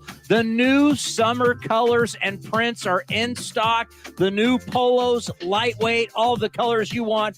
Fabulous. We got our new order. My wife is so happy that I'm dressing so much better. All thanks to Link Soul. You name it, whether it's polos, whether it's shorts, anything for your summer needs, you need to revamp your wardrobe. You go to linksoul.com and they got great summer deals. Go to linksoul.com. That's linksoul.com. If you're looking for a new mattress, Nest Bedding has you covered. Sleep on the same mattress Hall of Famer Ricky Henderson sleeps on. Nest Bedding is the #1 brand of online mattresses and the Bay Area's favorite mattress store. Take home the Easy Breather pillow.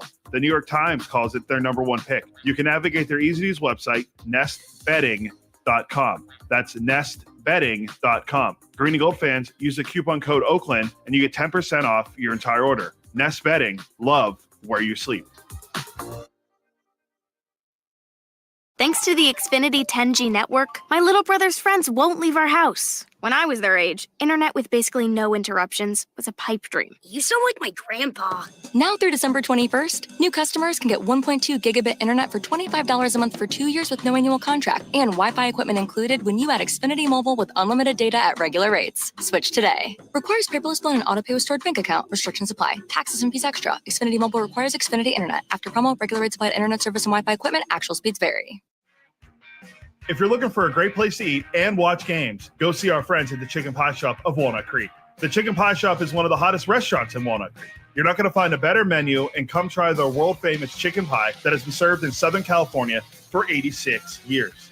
Spacious indoor and outdoor dining, perfect for your next private party or corporate event. Don't forget free parking. For more information, go to chickenpieshopwc.com. That's chickenpieshopwc.com. Nestled in the hills of San Jose, minutes from Silicon Valley, Cinnabar Hills Golf Club offers 27 holes of championship golf, a first-class pro shop, practice facility, and great food in the grill.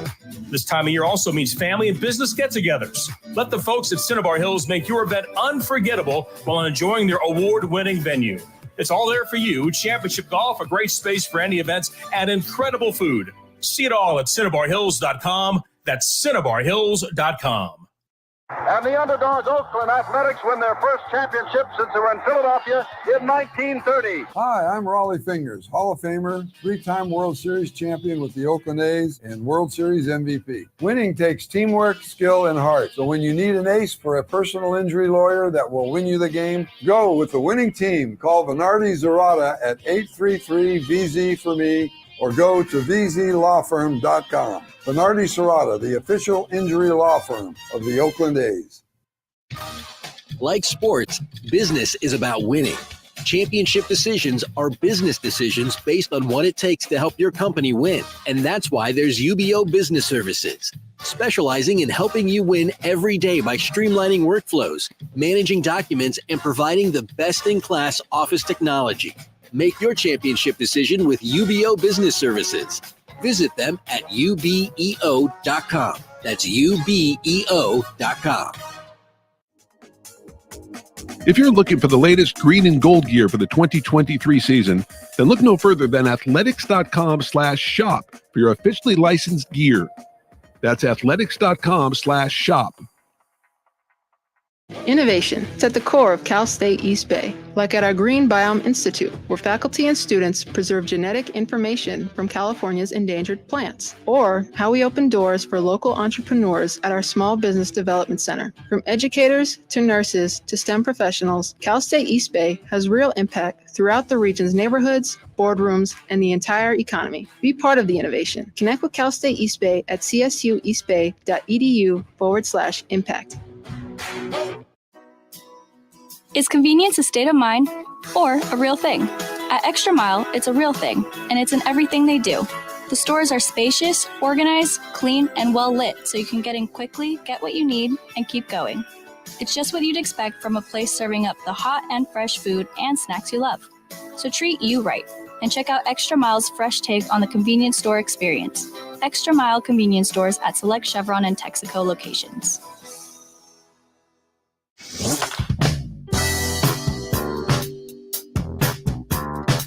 A's first base coach Bobby Crosby was on A's Cast Live and discussed what he learned as a coach in the A's minor league system. I think I have a pretty good grasp on the guys inside and out, just kind of know what makes them tick.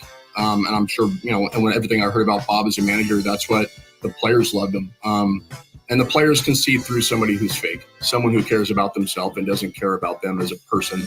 The playing side is great. You're going to help a guy out. But, yeah, guys come in and talk to me about what's going on personally, what's going on in their life. And a lot of times I know already. I kind of dive into that side with them. And I consider a lot of my friends, there's a line there where they know it's manager Bob, but it's also, I'm not talking about myself, manager Bobby. And then also, when it's time to play, it's time to play. But outside of that, I'll hang out with them all. I'll enjoy time with them and really get to know them. They know, I believe they know that I truly care about them as a person. And if baseball's their passion, which it is for most of them, that's what I really try to dive in on. How can I help them get to their goals to get into the big league? So yeah, but it's more than just writing the lineup out. It's really diving into who the person is and what makes that person tick. You can watch the full interview at youtube.com/athletics or listen at athletics.com/A'sCast.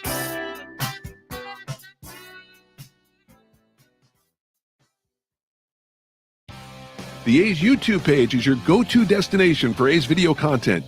Get access to great highlights, exclusive behind-the-scenes content, classic games, A's Cast Live, and more. Visit youtube.com/athletics.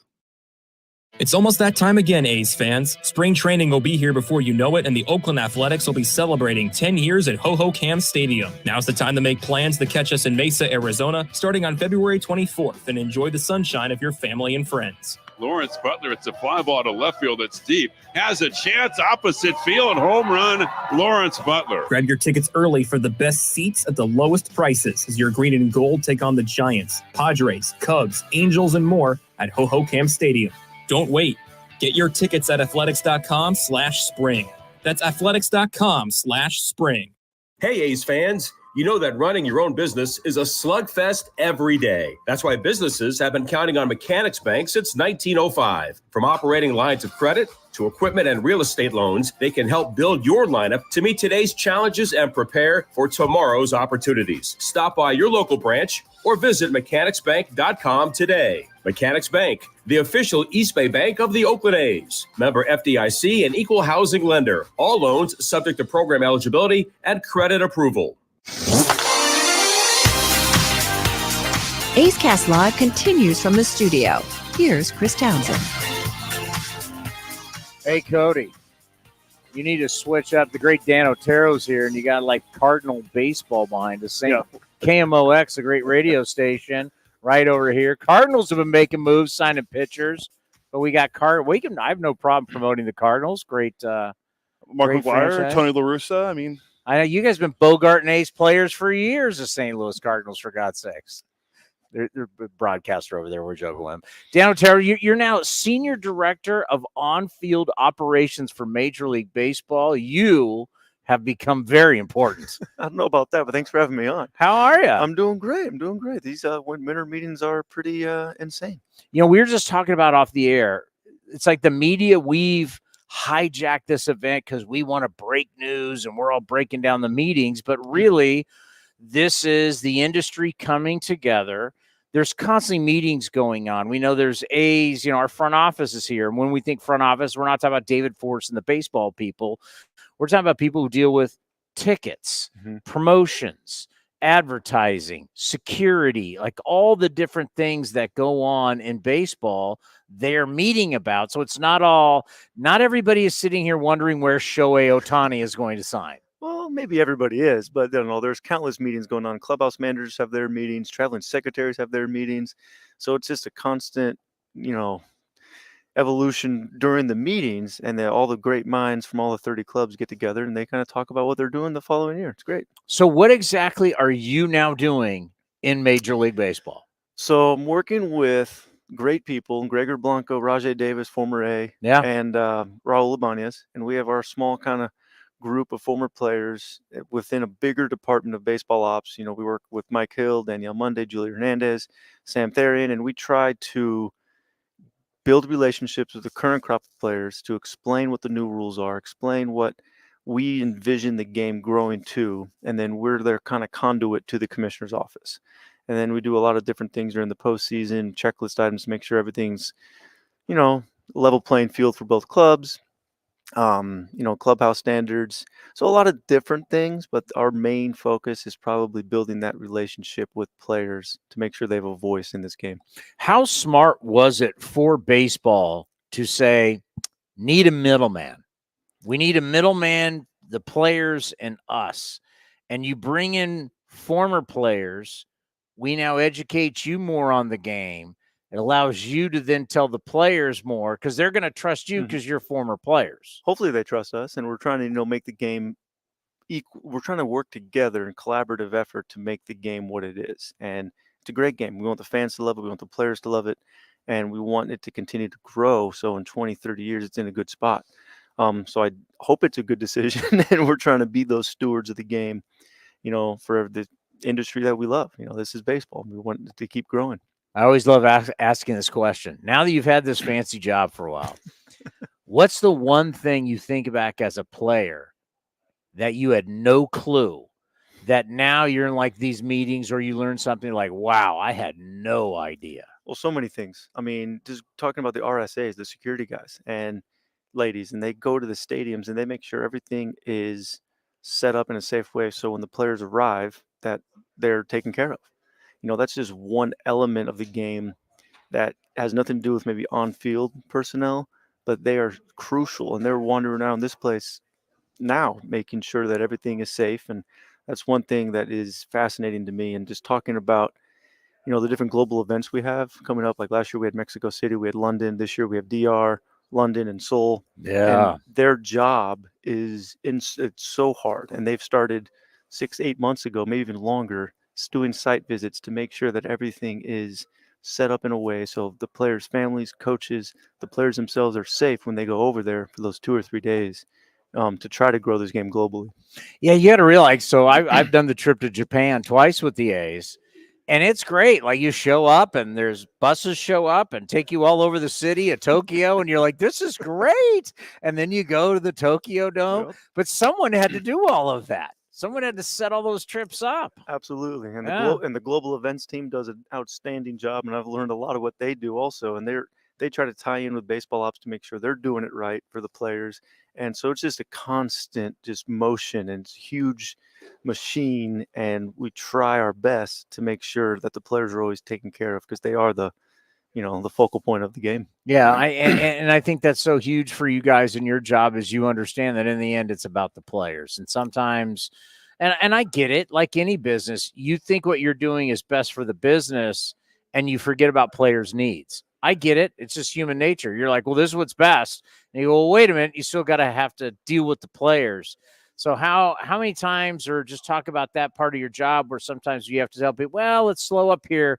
This might not be so hot for the players themselves. Yeah, those conversations kind of happen on a daily basis. And, we were always spitballing creative ways to improve the game, or to make the game better, or just keep it the way it is. And then sometimes it's like, wait a minute, from a player's perspective, this may not work. This may not be in the best interest, or this may be what could happen 3 or 5 years down the road from a player's point of view if this is implemented.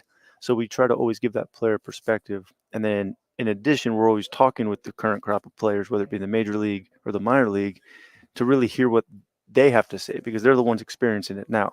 Yeah, we played a little bit ago, but they're the ones in the dugouts now, in the trenches, and their viewpoint is so much different than even ours is. So we're always trying to stay in tune with what they're thinking.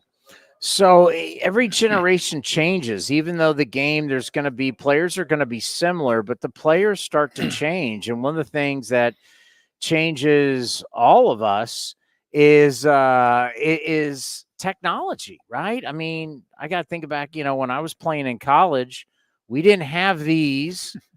We didn't have these, right? Mm-hmm. We had to actually go to the library back in the day. I'm that archaic. And you just think about how much technology has changed. It wasn't that long ago you were playing, right? No.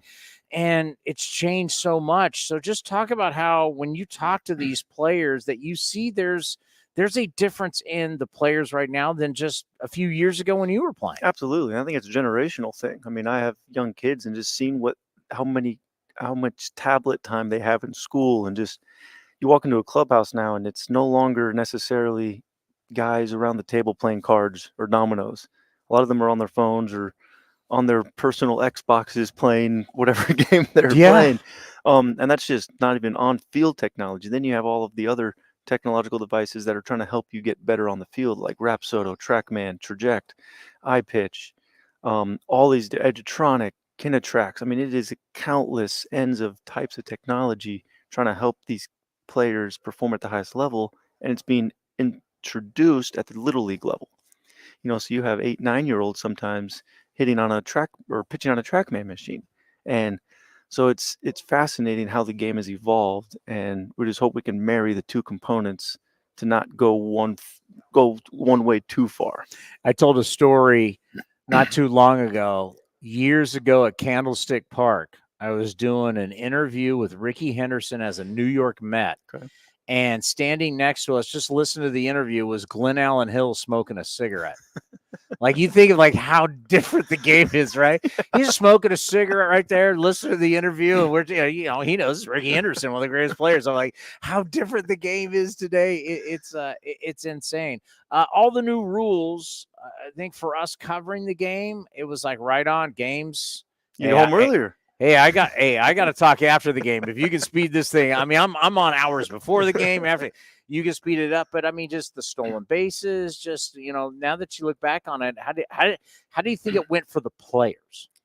We received majority positive feedback from the players. Obviously, there's hesitation going in, especially in spring training, when we're talking about all of these. Okay, this is the rule. This is what it's going to be. Go over all the hypothetical scenarios. And then all of a sudden, once games started, a lot of that kind of just went to the wayside. Not to the wayside, but everything kind of worked itself out. Because once the game flow started picking up, players are like, oh, shoot, I get 35, 40 minutes of my life, and I can go home early. So all in all, it was very positive. there's always some tweaks we can make to improve it. But I would say it was a resounding success. And I think from the fans' point of view, it was great. And watching playoff games in 3 hours, 3:02 was, was a great thing for the game. And players adjusted very quickly. They're the best players on the planet, some of the best athletes on the planet. And so I think giving them another full off season to prepare for this pitch timer is just going to make them even embrace it even more. So all in all, it was really successful. And kudos to the baseball ops game strategy team within the office doing all that research on the front end to make sure that when it was implemented, it was ready to go. And there weren't that many hiccups. How important is it to get it going early in the minor leagues? So by the time they get here, that new generation comes, it's like, well, we've been doing this forever. Yeah, I think that was huge. I think last year, we looked at the 40-man rosters on opening day, and I think like 45 to 50% of those players had already been exposed to it in the minor leagues. And even from the umpire's point of view, a lot of the younger umpires were exposed to it either in the minor leagues or the fall league. So the younger umpires were able to help kind of the veteran umpires out, be like, hey, it will all work out, because they had done it. So I think both from the player side and the umpire side, that the fact that a lot of the players and umpires were exposed to it in the minor leagues or in the fall league really helped. Our sport doesn't like change. No, it just does not. Like, we're like the old man. We're not changing anything. Get off my lawn. To where, like, every single year we were talking about it. We actually went to the Titans game yesterday downtown, I guess. And we're like, God, you can't challenge pass interference anymore, right? So it changed like every single year. The NFL, well, you can challenge it. They're constantly changing things. Hockey, NBA, constantly. Like, now that these changes worked and the data shows that it worked, could we see more changes that can help the game and really kind of modernize the game? Probably down the road. I think, a lot of it's going to let this marinate for a little bit and let everybody kind of adjust to this new way of playing, even though 20, 30 years ago, it was that way of playing. In the 80s, 90s, 70s, it was quicker paced games. So we just kind of went back to what it used to be. And I think we're going to let it just, I don't think we're going to see any wholesale changes anytime soon. Maybe some tweaks here and there. But I think, it was a resounding success, right? Stolen bases were up. It was an exciting product on the field with a lot less downtime, which was great. So as a former A, we're always rooting for you. Commissioner of Baseball, what's next for you? I don't know. Maybe you're going to own a team. What are you going to do? Maybe manage like Vogt. I don't know. We all believe in Stephen Vogt, right? Swear to God, it was. Did you get the date on it? Steve Mariners come to town. We do an interview in the dugout with Stephen Vogt. I will get it because we're talking to him tomorrow, so I'll have it for us for tomorrow. This was like 2 months ago, or 2.5 months ago. It was in September, late September. Set the cameras up. He comes down, known voter for years, right? We're doing the interview. He's just talking about, getting my feet wet, in the bullpen and learning. And there's so much to learn. This is the interview, right? Now we're going over his great ending with the A's and everything. But it's, because we just had him as a player. Yeah. And now he's just, he's down the bullpen with he's now the manager of the Indians. It's amazing. I'm so happy for him. We stay in touch constantly. And obviously I played in Cleveland also for 4 years. So knowing the situation he's going in with that front office and that fan base, it's a perfect fit for all of them. And I wish him the best. He's going to be great at his job. We all knew as a teammate that he was going to be a manager someday. Yeah. And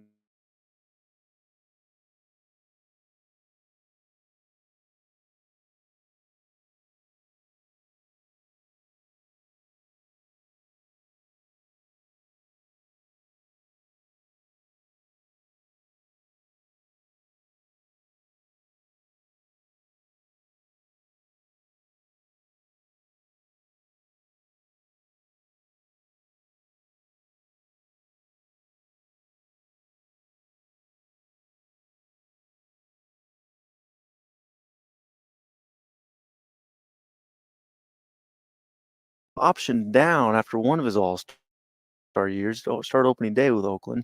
So he's experienced all of that as a player. And then being a catcher, you also get to communicate and relate with 1 through 25 on the roster, 1 through 26, all the relievers, all the starters, all the hitters. So he's good. He's set up for success in that realm. And he's just a natural communicator, natural leader. So it's going to be fun to watch him grow in that role, and I'm excited for him. Well, we know you got meetings. We appreciate you stopping by. It's been a lot of fun, and it was last year in San Diego. We got to talk to Rajay, and he was so excited about this role. You guys are excited, and it's a lot of fun to watch your careers after your playing careers evolve as you're now becoming a part of the fabric of Major League Baseball, and who knows where it goes, but you look like you're having a good time, and you're staying in the game that you love. Yeah, absolutely. No, I appreciate you having me on. Well, good to talk to you. And enjoy all those meetings. Yes, absolutely. We got more coming up next right here on A's Cast Live. This is Chris Townsend and Commander Cody for Link Soul. You got to go to their website right now, linksoul.com. The new polos are unbelievable. New colors, lighter weight. We got our new summer shipment, Cody. I couldn't be happier. I look better, all thanks to Link Soul. So we're talking about new polos. You can check out their shorts, anything you need for summer. They have it right now. When you go to their website, they've got a smoking summer deal. Go to linksoul.com. That's linksoul.com. It's almost that time again, A's fans. Spring training will be here before you know it, and the Oakland Athletics will be celebrating 10 years at Ho-Ho-Cam Stadium. Now's the time to make plans to catch us in Mesa, Arizona, starting on February 24th, and enjoy the sunshine of your family and friends. Lawrence Butler, it's a fly ball to left field that's deep. Has a chance opposite field. Home run, Lawrence Butler. Grab your tickets early for the best seats at the lowest prices as your green and gold take on the Giants, Padres, Cubs, Angels, and more at Ho-Ho-Cam Stadium. Don't wait. Get your tickets at athletics.com/spring. That's athletics.com/spring.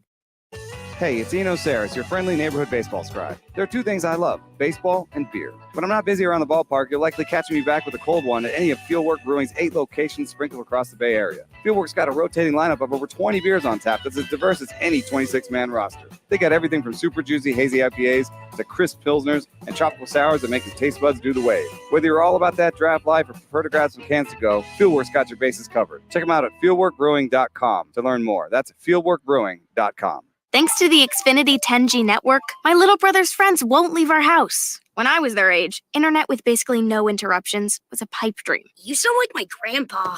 Now through December 21st, new customers can get 1.2 gigabit internet for $25 a month for 2 years with no annual contract and Wi-Fi equipment included when you add Xfinity Mobile with unlimited data at regular rates. Switch today. Requires paperless bill and auto-pay with stored bank account. Restrictions apply. Taxes and fees extra. Xfinity Mobile requires Xfinity internet. After promo, regular rates apply to internet service and Wi-Fi equipment. Actual speeds vary. If you're looking for a new mattress, Nest Bedding has you covered. Sleep on the same mattress Hall of Famer Ricky Henderson sleeps on. Nest Bedding is the #1 brand of online mattresses and the Bay Area's favorite mattress store. Take home the Easy Breather pillow. The New York Times calls it their #1 pick. You can navigate their easy-to-use website, nestbedding.com. That's nestbedding.com. Green and Gold fans, use the coupon code Oakland and you get 10% off your entire order. Nest Bedding, love where you sleep.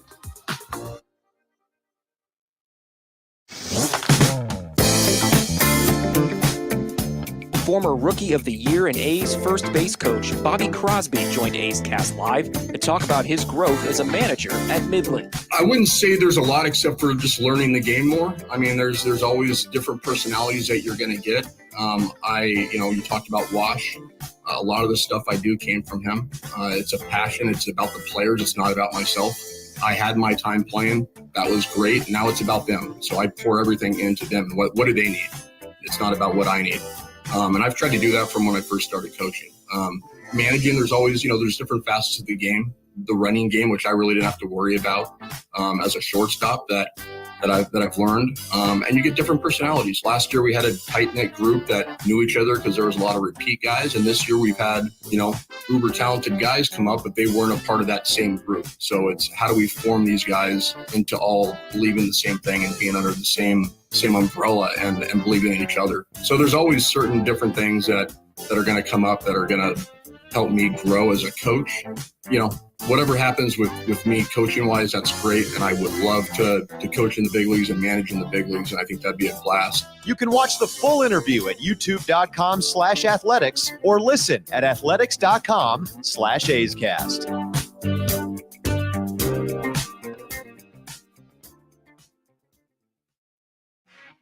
This This is Chris Townsend, and if you're looking for a great place to eat and watch games, go see my friends at the Chicken Pie Shop of Walnut Creek. The Chicken Pie Shop is one of the hottest restaurants in Walnut Creek. You're not going to find a better menu, and come try their world-famous chicken pie that has been served in Southern California for 86 years. Spacious indoor and outdoor dining, perfect for your next private party or corporate event. Don't forget free parking. For more information, go to chickenpieshopwc.com. That's chickenpieshopwc.com. Nestled in the hills of San Jose, minutes from Silicon Valley, Cinnabar Hills Golf Club offers 27 holes of championship golf, first-class pro shop, practice facility, and great food in the grill. This time of year also means family and business get-togethers. Let the folks at Cinnabar Hills make your event unforgettable while enjoying their award-winning venue. It's all there for you. Championship golf, a great space for any events, and incredible food. See it all at CinnabarHills.com. That's CinnabarHills.com. Hey, Billy. This deck is great for getting everyone together. Thanks. We're really enjoying the outdoor space, especially on a day like today. What's the material? Humboldt Redwood from Ashby Lumber. They gave us a great deal, provided us with a quick quote, and we couldn't be happier. We even found a great contractor through their online contractor directory. Don't miss a day outdoors. Visit Ashby Lumber in Berkeley or Concord to see our stock of naturally strong, naturally beautiful Humboldt Redwood. Find out more at ashbylumber.com for all your building needs. Ashby Lumber. Innovation is at the core of Cal State East Bay, like at our Green Biome Institute, where faculty and students preserve genetic information from California's endangered plants, or how we open doors for local entrepreneurs at our Small Business Development Center. From educators to nurses to STEM professionals, Cal State East Bay has real impact throughout the region's neighborhoods, boardrooms, and the entire economy. Be part of the innovation. Connect with Cal State East Bay at csueastbay.edu/impact. When Northern California businesses need some pop in their lineup, they call the bank rooted in the East Bay. Mechanics Bank. Since 1905, Mechanics Bank has been helping Bay Area and Northern California businesses find success and perform at the top of their game. See how they can make a difference in your business today. Call or stop by your local branch or visit mechanicsbank.com. Mechanics Bank, the official East Bay bank of the Oakland A's. Member FDIC and equal housing lender.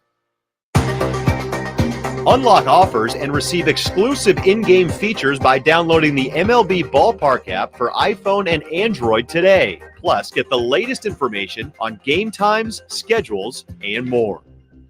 Hey, it's Eno Saris, your friendly neighborhood baseball scribe. There are two things I love, baseball and beer. When I'm not busy around the ballpark, you'll likely catch me back with a cold one at any of Fieldwork Brewing's 8 locations sprinkled across the Bay Area. Fieldwork's got a rotating lineup of over 20 beers on tap that's as diverse as any 26-man roster. They got everything from super juicy hazy IPAs to crisp pilsners and tropical sours that make your taste buds do the wave. Whether you're all about that draft life or prefer to grab some cans to go, Fieldwork's got your bases covered. Check them out at fieldworkbrewing.com to learn more. That's fieldworkbrewing.com. This is Chris Townsend and Commander Cody for Link Soul. The new summer colors and prints are in stock. The new polos, lightweight, all the colors you want. Fabulous. We got our new order. My wife is so happy that I'm dressing so much better. All thanks to Link Soul. You name it, whether it's polos, whether it's shorts, anything for your summer needs, you need to revamp your wardrobe. You go to linksoul.com and they got great summer deals. Go to linksoul.com. That's linksoul.com. Streaming from the town, A's Cast Live continues with Chris Townsend.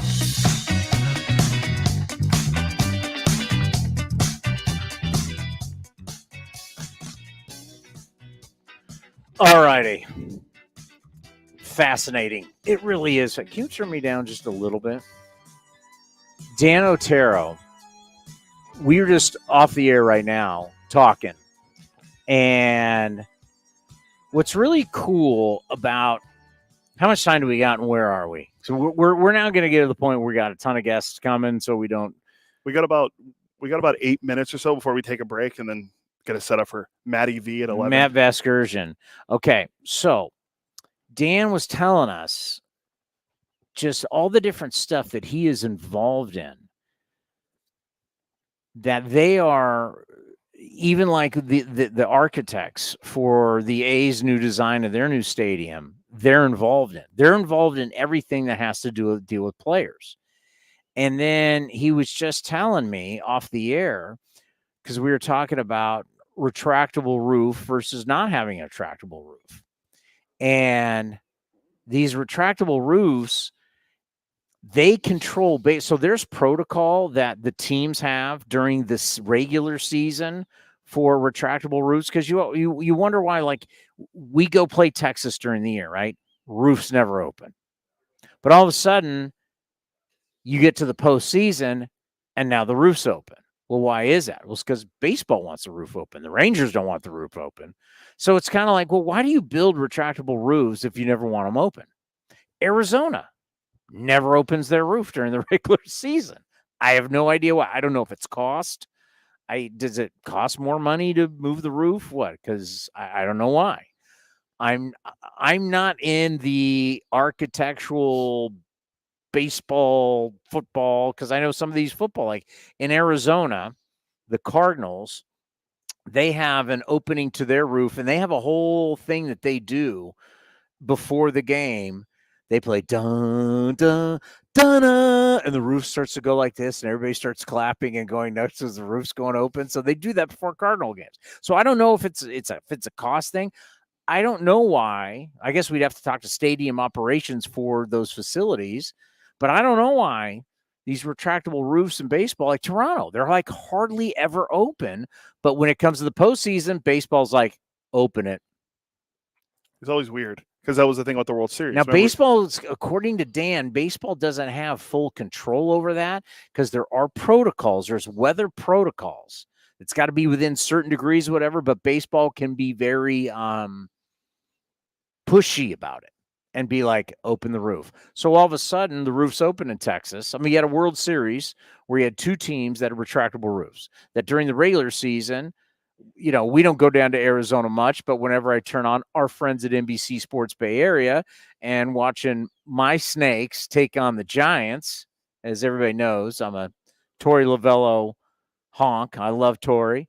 Torey's leaving the meetings early, but we have to get him. I don't care if it's by video. I asked if we could do that. Remember, love, trust, commitment, and effort. So you had two teams playing in the World Series that had retractable roofs. They never opened the roofs, but for the World Series, they were open. Why? It's a great question. Baseball wanted it open. But it's like, if you're never going to open, like if you're never going to open it, why have it? Doesn't the Falcons have that weird spiral design that opens up? That's, I guess, Arthur Blank paid a grip for. Like, it opens up from the center, and it's like a spiral the way it opens up. I've never seen their stadium actually open, so I don't know. I know when I was there, it was closed. But I think the video, Ray, look up the roof for the Falcons. So you have these teams now. For football, obviously, it's different because you got what, 9 home games now? Yeah, including preseason, yeah. Well, yes. Is it 9 or 10? It used to be 10. What is it now? Because you don't have as many preseason. Yeah. The hell is it? You used to have 8. Yeah, it used to be. I don't know if they stagger it because you play an uneven amount of games. Because you play 17 games now, so you're going to have either one more road game or one more home game. So it depends. Okay, whatever it is, it's very few. So when they can open those roofs, they do. Baseball doesn't. So what is the point? Like Seattle, I understand Seattle because it's always, no matter what anyone says about Seattle, they're lying to you. It's always raining. It's always raining or it's always misty. Always, always, always, always. It's been very few. I've been to Seattle a lot in my life. It's been very few times I've been to Seattle, and it's been nice. And when it is, it's gorgeous. They are right. When it's a beautiful, somewhat, it's never warm there, but if it's somewhat warm in Seattle, it's an incredible. It's incredible. But you know what? It's never like that. There's always some type of water falling from the sky. I was just looking at the Niners schedule. They play 10 home games, this including preseason, 10 home games, 10 road games. But it was 8 games in the regular season at home, 9 on the road this year. So I guess they're going to have to stagger it back and forth because of the uneven amount of games. Obviously, this is not going to be something that we really delve into big time. But maybe during the regular season, figure out why do teams that have retractable roofs, and you look at the weather and it says it's nice out. Why? Because, first start of the year and the end of the year, Arizona's beautiful. Yeah. I wonder, I never looked, so I don't know for sure, but I think there might be a way you can track how many times the roof has been open on different places. There has to be. But I mean, if you have a retractable roof, would that be the whole thing about it? Being like, hey, open that bad boy up. Let's go. Yeah, I mean, obviously, when it's the weather controls it. But yeah, if it's or like Texas, like when I went to a game in Texas at the new ballpark last year, it was like 110 degrees out. Okay, I understand. Don't open the roof. Yeah, get it. You're in Seattle. It's raining. Yeah, I get it. But if it's like 80 degrees out or 90 degrees, I think you can open the roof. Well, the thing that I like about Seattle is that the way it's opened in the side, so it's still kind of chilly in there. You don't feel like at nighttime, you don't even notice that the roof's up. You don't even notice there's a roof there. Yeah. Yeah, I've been to compared to like the Trop. Oh my God, Tampa's awful. Like I'd take our ballpark over the Trop any day. The Coliseum, I'll take the Coliseum over the Trop. The Trop is awful. It's dark. You're in this. It's a dome, right? These new stadiums, you don't feel like, even if it's just a roof, you don't feel like because you can open the sides. Dude, that is an old school dome. Miserable, the Trop. It's awful. I've never been there. Ray's been there, and he knows what it's like. But yeah, I've never. Ray, am I right? The Trop's terrible. You're in a dome. It's terrible. Now, I will say it's important to have a roof because the whole time we were there, that 4-game set I was with the A's against Tampa, it's like you can see the lightning going on outside during the day games. It's lightning. It is crazy. But Dan Otero, good good for him and Rajay Davis. We got a chance to catch up with former A's outfielder Rajay Davis, who's also a part of this group of on-field operations. The middleman, basically, and it's smart by baseball. And it's one of the things why the winter meetings is important. This is an industry gathering. The media sits here. We're not media technically, by the way, but the media sits here and it's Jeff Passan and Ken Rosenthal. They hijack the meetings. It's really all the teams are meeting with each other, and baseball is meeting with the teams. So it's really an industry gathering, and all the sports have them. All businesses have them, right? That's why you have conventions. It's basically a baseball convention, but it's not what you see on MLB Network or what, we're going to sit here and talk to all these people, but really there's meeting after meeting after meeting of people inside our sport. Yeah. And we saw a lot of them last night. We'll see a lot of them today. Like we saw Mark Feinsand from MLB Network just walked by on the phone. I'm sure he was, maybe trying to find out something going on with the Yankees or Mets, but still no news on Ohtani or Soto. So we got the Cubs guys next to us. The Cubs are the Cubs going to be big players? We keep hearing rumblings that they will be with, maybe Ohtani, and what do they do? They bring Bellinger back? I just Ohtani is. If you put a list of teams up and said, okay, where's he signing? I'm not saying Chicago. I'm just sorry to our guys here at Marquee Sports next to us. We're about to go live on television. Ohtani's not signing. What is it? He wants to find out. He wants to sign with the team by the end of the week. I was here in the meetings. By the end of the meetings, it's not going to be Chicago. I don't. I like the what would be the return? Maybe you should get one of these marquee guys and say like how are you going to take advantage of him in the international market? How is Chicago going to? Because we know I can make a case why Seattle, San Francisco, LA works. How you're going to take full advantage of Toronto too. Yeah. You know who'd be good to ask about that is Dave Stewart. Dave loved playing in Toronto, but obviously Dave now in the owner's mix and having been, because Dave was also an assistant GM for the Blue Jays. So Dave knows a lot about the business of the Toronto Blue Jays. It'd be interesting to ask Dave.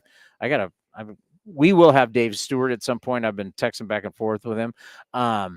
It'd be interesting to ask Dave, what does he think the best market is for Shohei Ohtani? Well, he would know. You've mentioned it. He's been a GM. He knows, played in Toronto. He's played in a lot of these places with teams. Apparently San Diego and the Braves are apparently in on Ohtani. Atlanta. San Diego's hemorrhaging. Hemorrhaging. So they're trying to. I've been trying to tell you folks, I got inside word on this. At some point, this franchise is going to be put up for sale. They've been hemorrhaging. It's been an absolute nightmare for them. Peter Seidler, who, God rest his soul, was a great man, did a lot for a lot of people. He approved all these crazy contracts. He passed not too long ago, and the Padres are the team's putting a trust. The team is trying to get the payroll think about this. They're trying just to get to $200 million. I mean, do you think they really want to trade Juan Soto? No.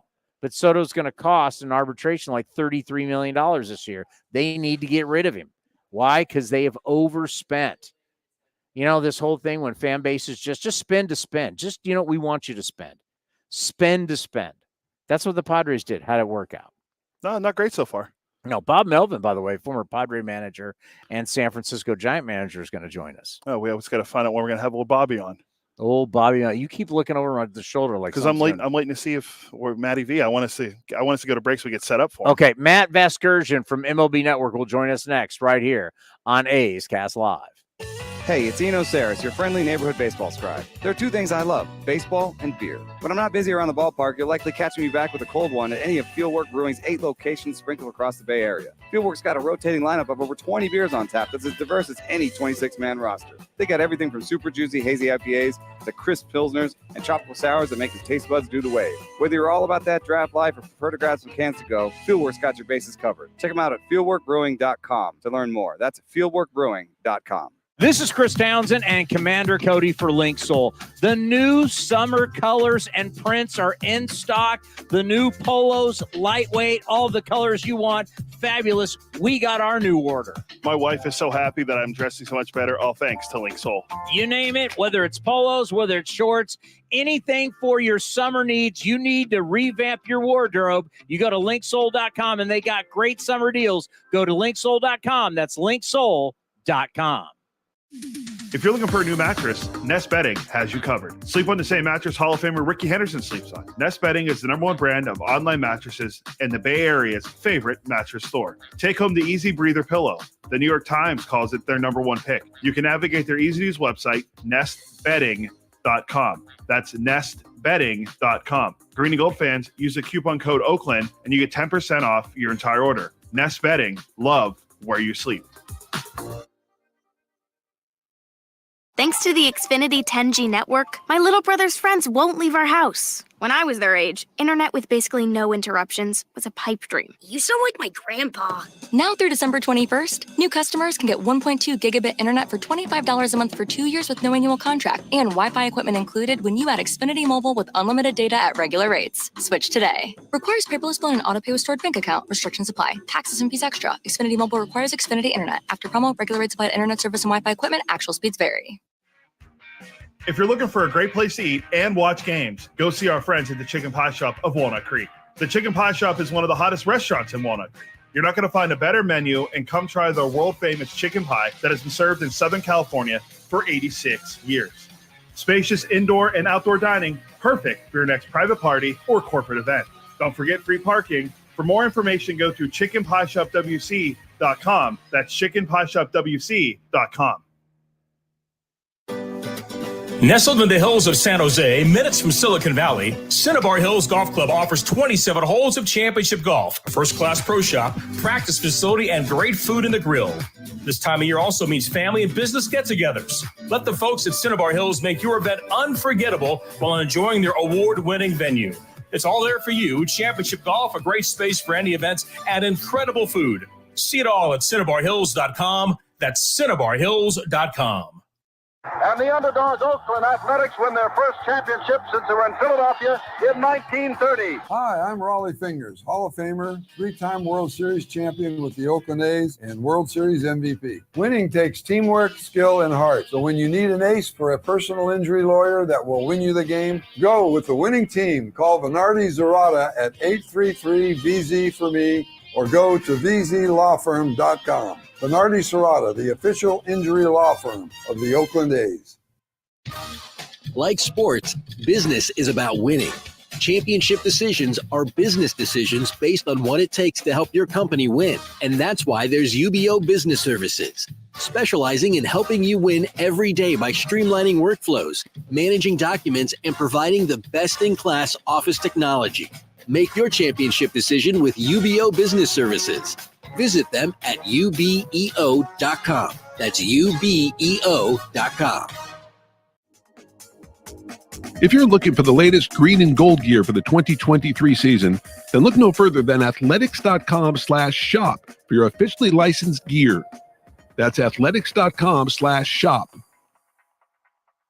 Innovation is at the core of Cal State East Bay, like at our Green Biome Institute, where faculty and students preserve genetic information from California's endangered plants, or how we open doors for local entrepreneurs at our Small Business Development Center. From educators to nurses to STEM professionals, Cal State East Bay has real impact throughout the region's neighborhoods, boardrooms, and the entire economy. Be part of the innovation. Connect with Cal State East Bay at csueastbay.edu/impact. Is convenience a state of mind or a real thing? At Extra Mile, it's a real thing, and it's in everything they do.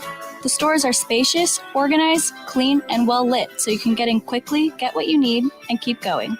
It's just what you'd expect from a place serving up the hot and fresh food and snacks you love. So treat you right, and check out Extra Mile's fresh take on the convenience store experience. Extra Mile convenience stores at select Chevron and Texaco locations.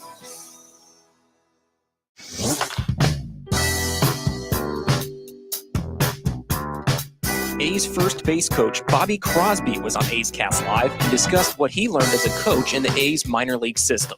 I think I have a pretty good grasp on the guys inside and out, just kind of know what makes them tick.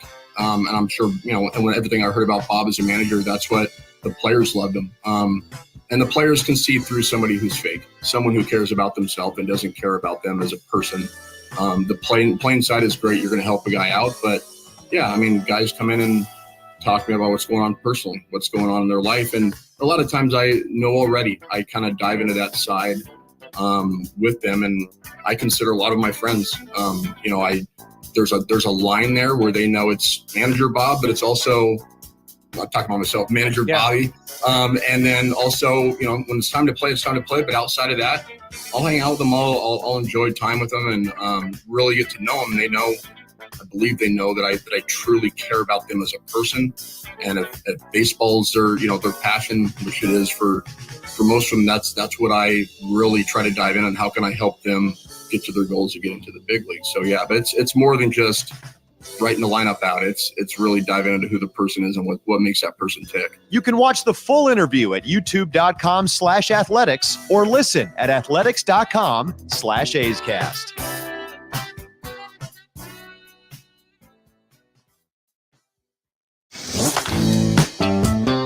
Streaming from the A's Road studio, A's Cast Live continues with Chris Townsend.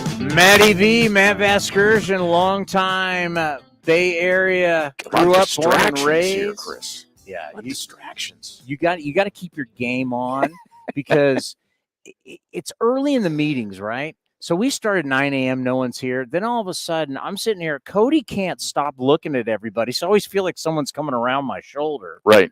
And he was waiting for you, so I'm like, I mean, it's hard. And you got TV here, yeah. You got Cardinals here. Yeah. I've already been ripping the Cardinal people because they've been stealing A's players for years. So I had to go after them. I'm glad you did that. Yeah. I mean, when Eckersley and Tony went there in one fell swoop, I was so done with the Cardinals at that point.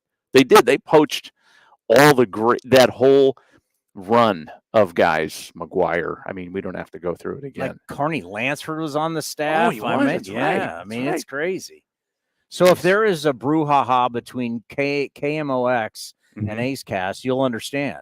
Well, I got you. I'm here. Yeah. All we need is Cody. They're not going to mess with him. How are you in the morning show at MLB Network going? Good, man. It's we're early in this process, obviously, so no one is quite sure if Ohtani's going to sign here or if we're going to get home, and then it's going to happen a week from now. There seem to be a lot of people who feel like it could happen here. Yeah. And I've never been in the prediction game when it comes to contractual arrangements or trades. But, last night that Kelnick deal got everything off to a pretty interesting start. That's a big deal. And when you get a guy like Marco Gonzalez involved as a throw-in, who's been a fixture in a rotation for the better part of 5-6 years, and Kelnick, who's always been this world-class talent that's never had the canvas to do his thing over 162, and now he's going to be in a timeshare in a very good team's outfield. It's a fascinating trade. So maybe there's more of that happening today. and clearing the room. I mean, obviously, you got to clear the room, right? You got to figure out how are you financially going to make this happen. But I've been saying, the way we need to look at Shohei Ohtani, because we've been living it, right? He made his debut against us. We know the people with the Angels. You've been around the Angels. You know what a cash cow he is. I've been comparing it to like Tom Cruise. You put Tom Cruise in the movie, you make money. There's a reason why they keep making Mission Impossibles. They make Top Gun 2. He's on the team. The return on investment is there. That's a really good call. When Ohtani plays against the A's, you look in the background, there's the Japanese advertising. Yeah. Everybody. So not only whoever signs him makes money off of him, we, the opposing teams, make money off of him. It's true. It's true. The lines at Angel Stadium in and out of their main concession store last year for a team that was not playing for anything after about August 15th were wrapped around, because it's one of those old, we know from the Coliseum days, it's one of those old concrete monoliths where, the concrete wrap goes all the way around. That's how you get from level to level, up the ramp, around the corner, up the next ramp, around the corner, just to get into the souvenir store to have access to buying the Ohtani swag. Fans were showing up with empty suitcases to fill them with Ohtani items and then take them home. It's an amazing draw. There's nothing that I've ever seen like it in baseball. Fellow San Jose State Spartan baseball player Mark Langston on this program told us about the family that showed up and in 2 days spent over $100,000 in an Ohtani merch. 2 days, $100,000. 2 days, $100,000. Bitcoin money. I'm That's just what like, I say. I It's think got to be. it's like you got to understand this guy. It's like no matter what he does, he makes you money. Yeah. So it's like, what is the right team? What is the right fit?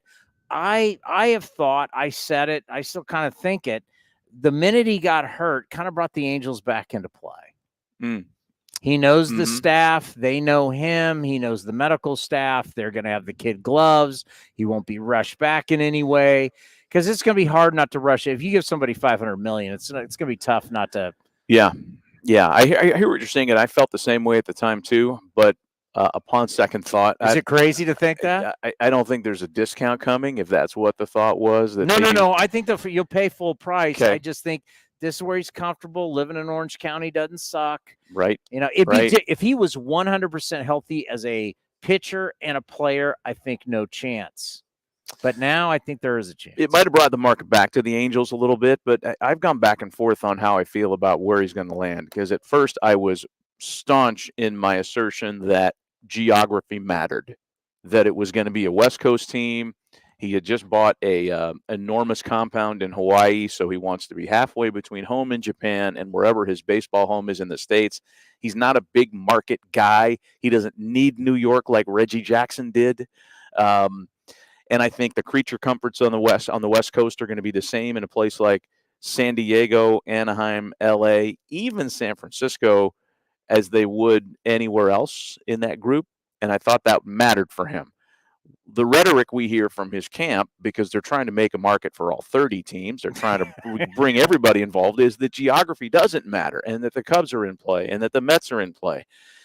Maybe there's some truth there. The two teams that I would buy more in that argument are Atlanta and Toronto. And Toronto, their beat writer on MLB.com put something out on X today that said they're very much involved in this. They have a seat at the adult table in the Ohtani sweepstakes. Atlanta is so lean, and they're getting such great value on deals they have for Acuna and Albies, among others, that they actually can do it too. Not to mention they own the entire zip code around the ballpark, including the theater and the restaurants and everything else that people spend their money doing after a Braves game. Those two teams are interesting to me. Beyond that, I'll stay with my original assertion that it's the 4 West Coast California teams that are the most interesting here. Who would be the biggest shocker?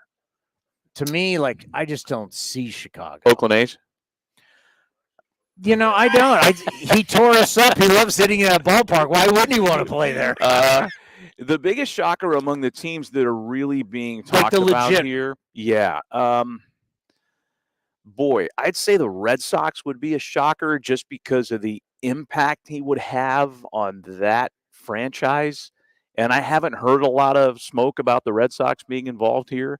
but there's a new brain trust leading the way there, and maybe that's the way they're going to be. They're not going to be among the more public teams. Look, the agents and the executives, I shouldn't say the agents love this for them.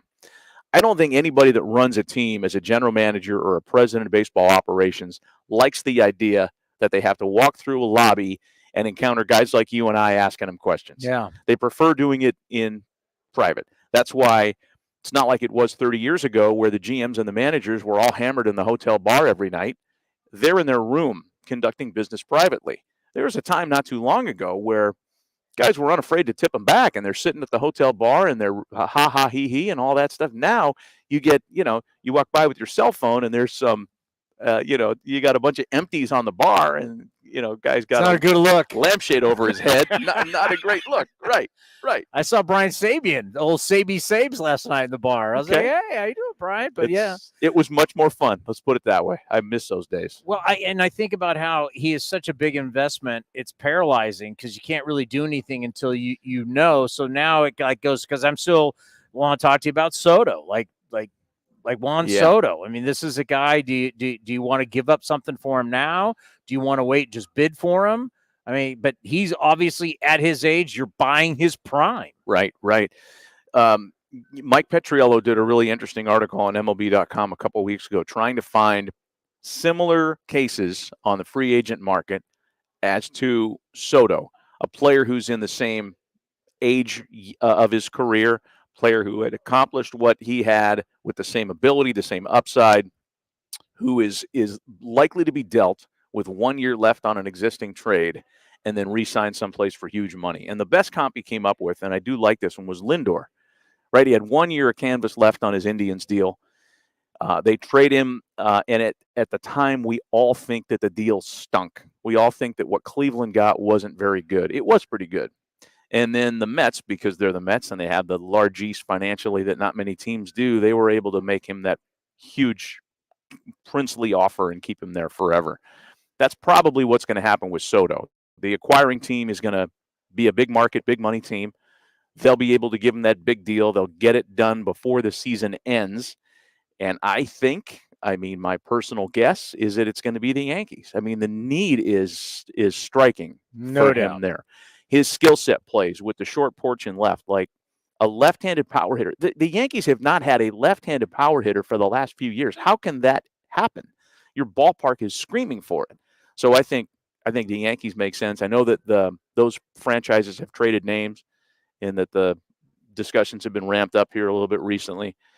Maybe that's where he ends up, and that's one of the few teams that can play on that field anyway.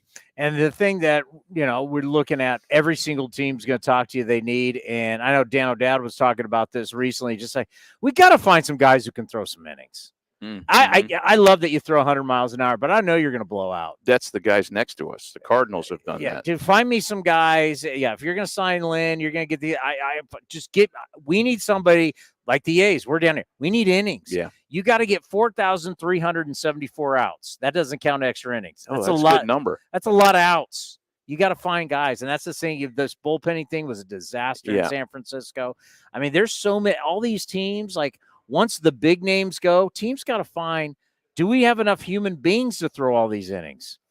We're not training them to do it. Well, I mean, for context, you make a really good point. There's only one team now that has 4 pitchers on the roster that each went 180 or more innings, and that's the Cardinals, because they just went out and got them. Yeah. So they prioritized that kind of workload pitcher in a rotation. The top of the rotation guy they got is Sonny Gray, and then they got just guys that are going to get outs and take the ball every 5 days. It's a lost art, to your point. I mean, the landscape is littered with all these great brains in baseball that think you can put together a 7-pitcher, 27-out game. And it's hard to do, because if 1 or 2 guys vomits on themselves, you're done. Look at Game 4 of the World Series at Diamondbacks. Like, they knew they were up against it. Game 4 of the National League Division Series, the Diamondbacks, they actually survived it and beat the Phillies that day somehow. It wasn't going to happen again. And in Game 4 of the World Series, it caught up with them. So your point's well taken. There's a premium on guys that are going to get you into the 6th inning. They're harder to find than ever before, and maybe we get back to that as an industry. All right, if I have to bet who's going to be on your guys' show, I know you keep the tracker. Harold Reynolds has no chance. You and Lauren, who am I betting on that's going to, because you guys keep the tracker going. Yeah. Who do I bet on that's going to have the most appearances? I will tell you with confidence that I will take the title again this year. Shahadi takes 2 weeks off every 2 weeks. So she's 2 weeks on, 2 weeks off. She's like a nurse? Yep. Harold is, if there's a shiny watch in the back of the room, he has something else to do. Yeah. So his attention span is short. Do you ever say, Harold, they don't have celebrity golf tournaments in December. What are you doing? They don't have that. He doesn't even play golf and he goes to celebrity golf tournaments. That's the thing that burns me. Yeah. So I'm there making the sauce every morning and we'll see how it goes. We're watching. Thanks. We're watching. Thanks. It's fun when we have guests. Like, this is why this is fun. Like, we get guys that come on with us. Logan O'Hoppe, the Angels catcher who lives in the Northeast, is actually coming to the studio Friday morning to be on Hot Stove. We had Kyle Schwarber come in once about 5 years ago, and nobody's ever forgotten it because it was so funny to see him in our little tiny space. Yeah. We'll be doing it regardless. Hey, we always appreciate it. Good seeing you guys. And this fan base absolutely loves you. Go A's. It's tough sledding, man. But, gosh, do you guys play Immaculate Grid, by the way? Of course. So whenever there's an A's line, it's just the best thing about my day. It's the best thing about my day. When you go like A's Giants and I can put in Bob Ochinko or whatever, A's Indians, and I can hit you with Miguel Delaunay, it makes me feel so good about my life as an A's fan. Our former guest was one of those, both of them. Dan Otero could have been in both of those. Oh, yeah, very good. Yeah, Dan Otero. Real good. We still tell the Shooty Babbitt story. Because I play golf with Shooty a lot. I mean, and when he came and found you, we still bring up when you were broadcasting. He never believed me, man. I went to school with a Shooty Babbitt baseball card in my Velcro wallet, and when he learned that, he thought I was lying. I'm like, no, dude. And my best friend had a Mike Heath card in his Velcro wallet. We loved those teams, those Billy Ball teams. That's how you cut your teeth. If you're 12 years old and that's your favorite team, it doesn't matter if they're good or not. That sticks with you for your life forever. No cell phone, Velcro wallet, and we survived. Yes, we did. We survived. Always appreciate it. Good seeing you guys. We got more coming up next right here from the Winter Meetings on A's Cast Live. This is Chris Townsend and Commander Cody for Link Soul. You got to go to their website right now, linksoul.com. The new polos are unbelievable. New colors, lighter weight. We got our new summer shipment, Cody. I couldn't be happier. I look better. All thanks to Link Soul. So we're talking about new polos. You can check out their shorts, anything you need for summer. They have it right now. When you go to their website, they've got a smoking summer deal. Go to linksoul.com. That's linksoul.com. It's almost that time again, A's fans. Spring training will be here before you know it, and the Oakland Athletics will be celebrating 10 years at Ho-Ho-Cam Stadium. Now's the time to make plans to catch us in Mesa, Arizona, starting on February 24th, and enjoy the sunshine of your family and friends. Lawrence Butler, it's a fly ball to left field that's deep. Has a chance, opposite field, home run, Lawrence Butler. Grab your tickets early for the best seats at the lowest prices as your green and gold take on the Giants, Padres, Cubs, Angels, and more at Ho-Ho-Cam Stadium. Don't wait. Get your tickets at athletics.com/spring. That's athletics.com/spring. Hey, it's Eno Saris, your friendly neighborhood baseball scribe. There are two things I love, baseball and beer. When I'm not busy around the ballpark, you'll likely catch me back with a cold one at any of Fieldwork Brewing's 8 locations sprinkled across the Bay Area. Fieldwork's got a rotating lineup of over 20 beers on tap that's as diverse as any 26-man roster. They got everything from super juicy, hazy IPAs to crisp pilsners and tropical sours that make your taste buds do the wave. Whether you're all about that draft life or prefer to grab some cans to go, Fieldwork's got your bases covered. Check them out at fieldworkbrewing.com to learn more. That's fieldworkbrewing.com. Thanks to the Xfinity 10G network, my little brother's friends won't leave our house. When I was their age, internet with basically no interruptions was a pipe dream. You sound like my grandpa. Now through December 21st, new customers can get 1.2 gigabit internet for $25 a month for 2 years with no annual contract and Wi-Fi equipment included when you add Xfinity Mobile with unlimited data at regular rates. Switch today. Requires paperless bill and auto pay with stored bank account. Restrictions apply. Taxes and fees extra. Xfinity Mobile requires Xfinity internet. After promo, regular rates apply to internet service and Wi-Fi equipment. Actual speeds vary. If you're looking for a new mattress, Nest Bedding has you covered. Sleep on the same mattress Hall of Famer Ricky Henderson sleeps on. Nest Bedding is the #1 brand of online mattresses and the Bay Area's favorite mattress store. Take home the Easy Breather pillow.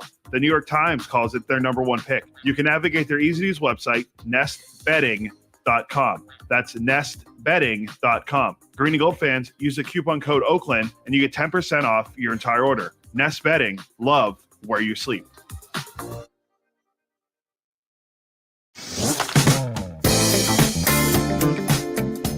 Former Rookie of the Year and A's first base coach Bobby Crosby joined A's Cast Live to talk about his growth as a manager at Midland. I wouldn't say there's a lot except for just learning the game more. I mean, there's always different personalities that you're going to get. You talked about Wash.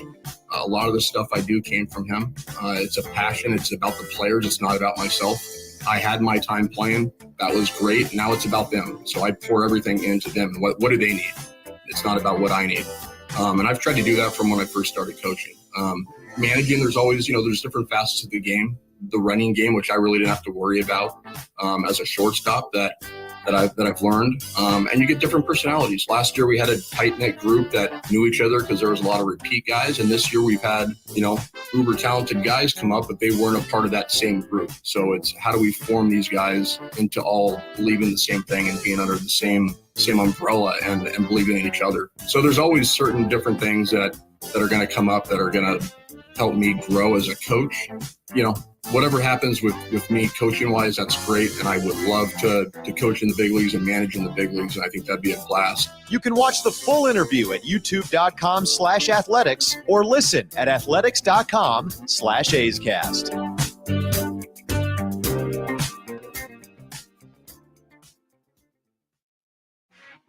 This is Chris Townsend, and if you're looking for a great place to eat and watch games, go see my friends at the Chicken Pie Shop of Walnut Creek. The Chicken Pie Shop is one of the hottest restaurants in Walnut Creek. You're not going to find a better menu, and come try their world-famous chicken pie that has been served in Southern California for 86 years. Spacious indoor and outdoor dining, perfect for your next private party or corporate event. Don't forget free parking. For more information, go to chickenpieshopwc.com. That's chickenpieshopwc.com.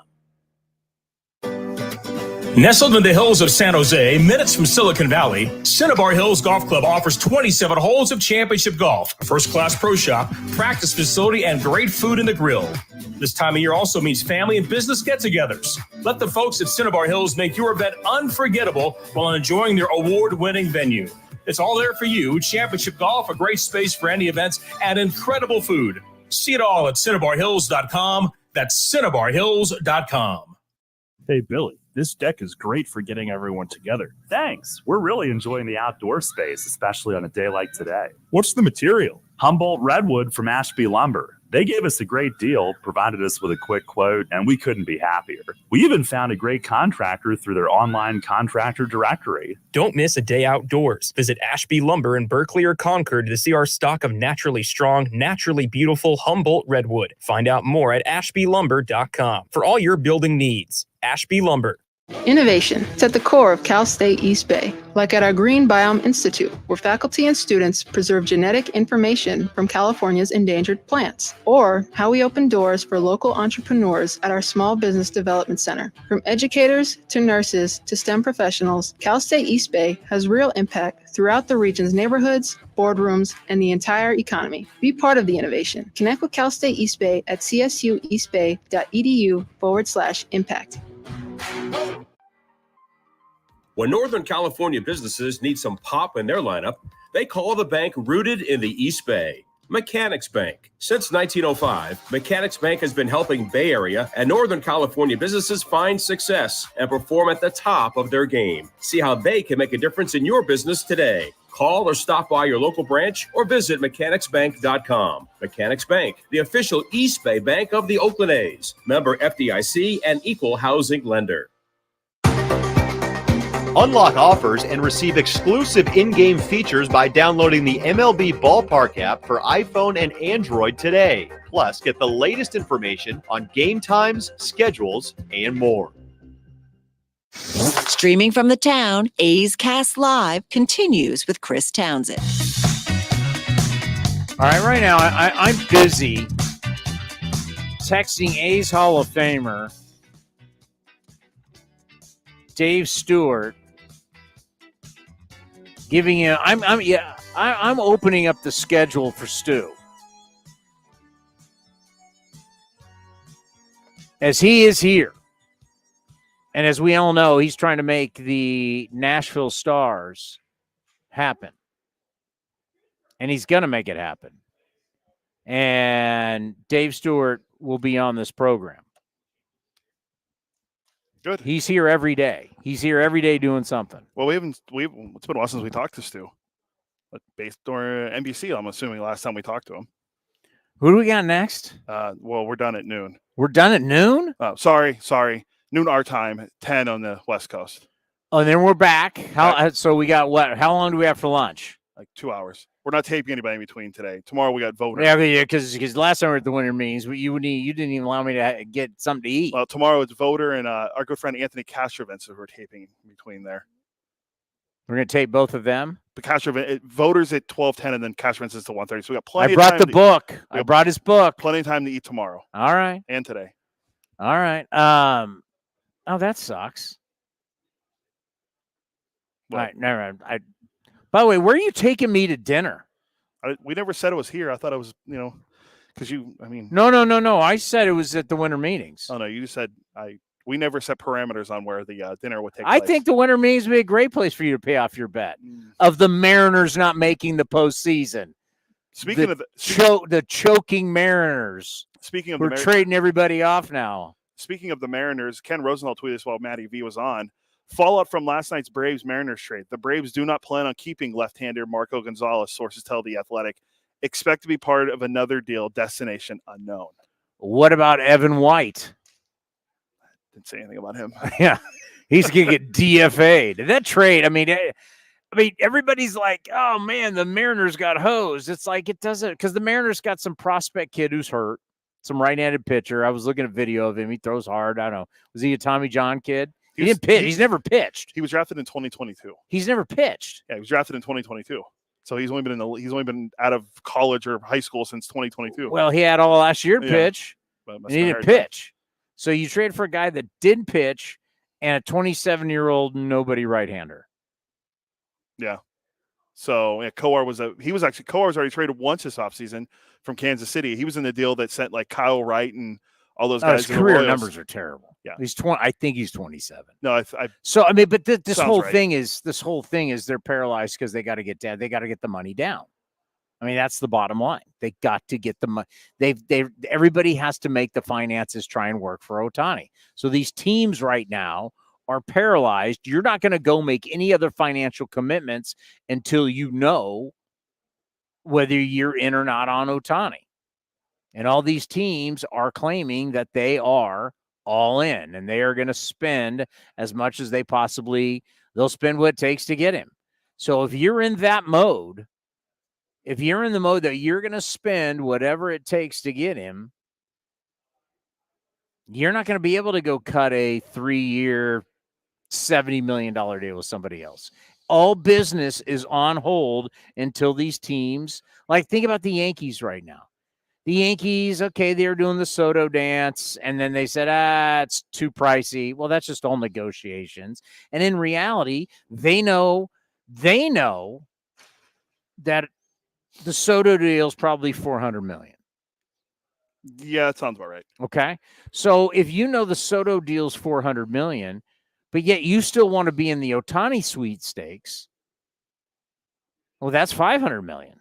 Yeah, it's a lot of money. So can you really make the call on Soto until you know about Ohtani? Can anybody make the call on Soto until you know about Ohtani? I think that's why we're waiting. It's like we're seeing all these moves happen, but I think everyone's waiting to see what happens. Last year's winter meetings, you thought it was basically Judge is either going to be a Giant or a Yankee. Now, he was at the Thursday night football game against the Buccaneers, got on the private jet and flew to the West Coast to San Diego to the winter meetings, which we thought was to meet with the Giants, but it wasn't. It was to meet with the Padres. And the Padres actually made a bigger offer to Aaron Judge than the Giants did. And in the end, all that didn't matter. He just wanted to be wined and dined, and he was going to re-sign with the Yankees anyway, right? Yes. So, but that was really a 2-3 team race last year. That's not the case this year.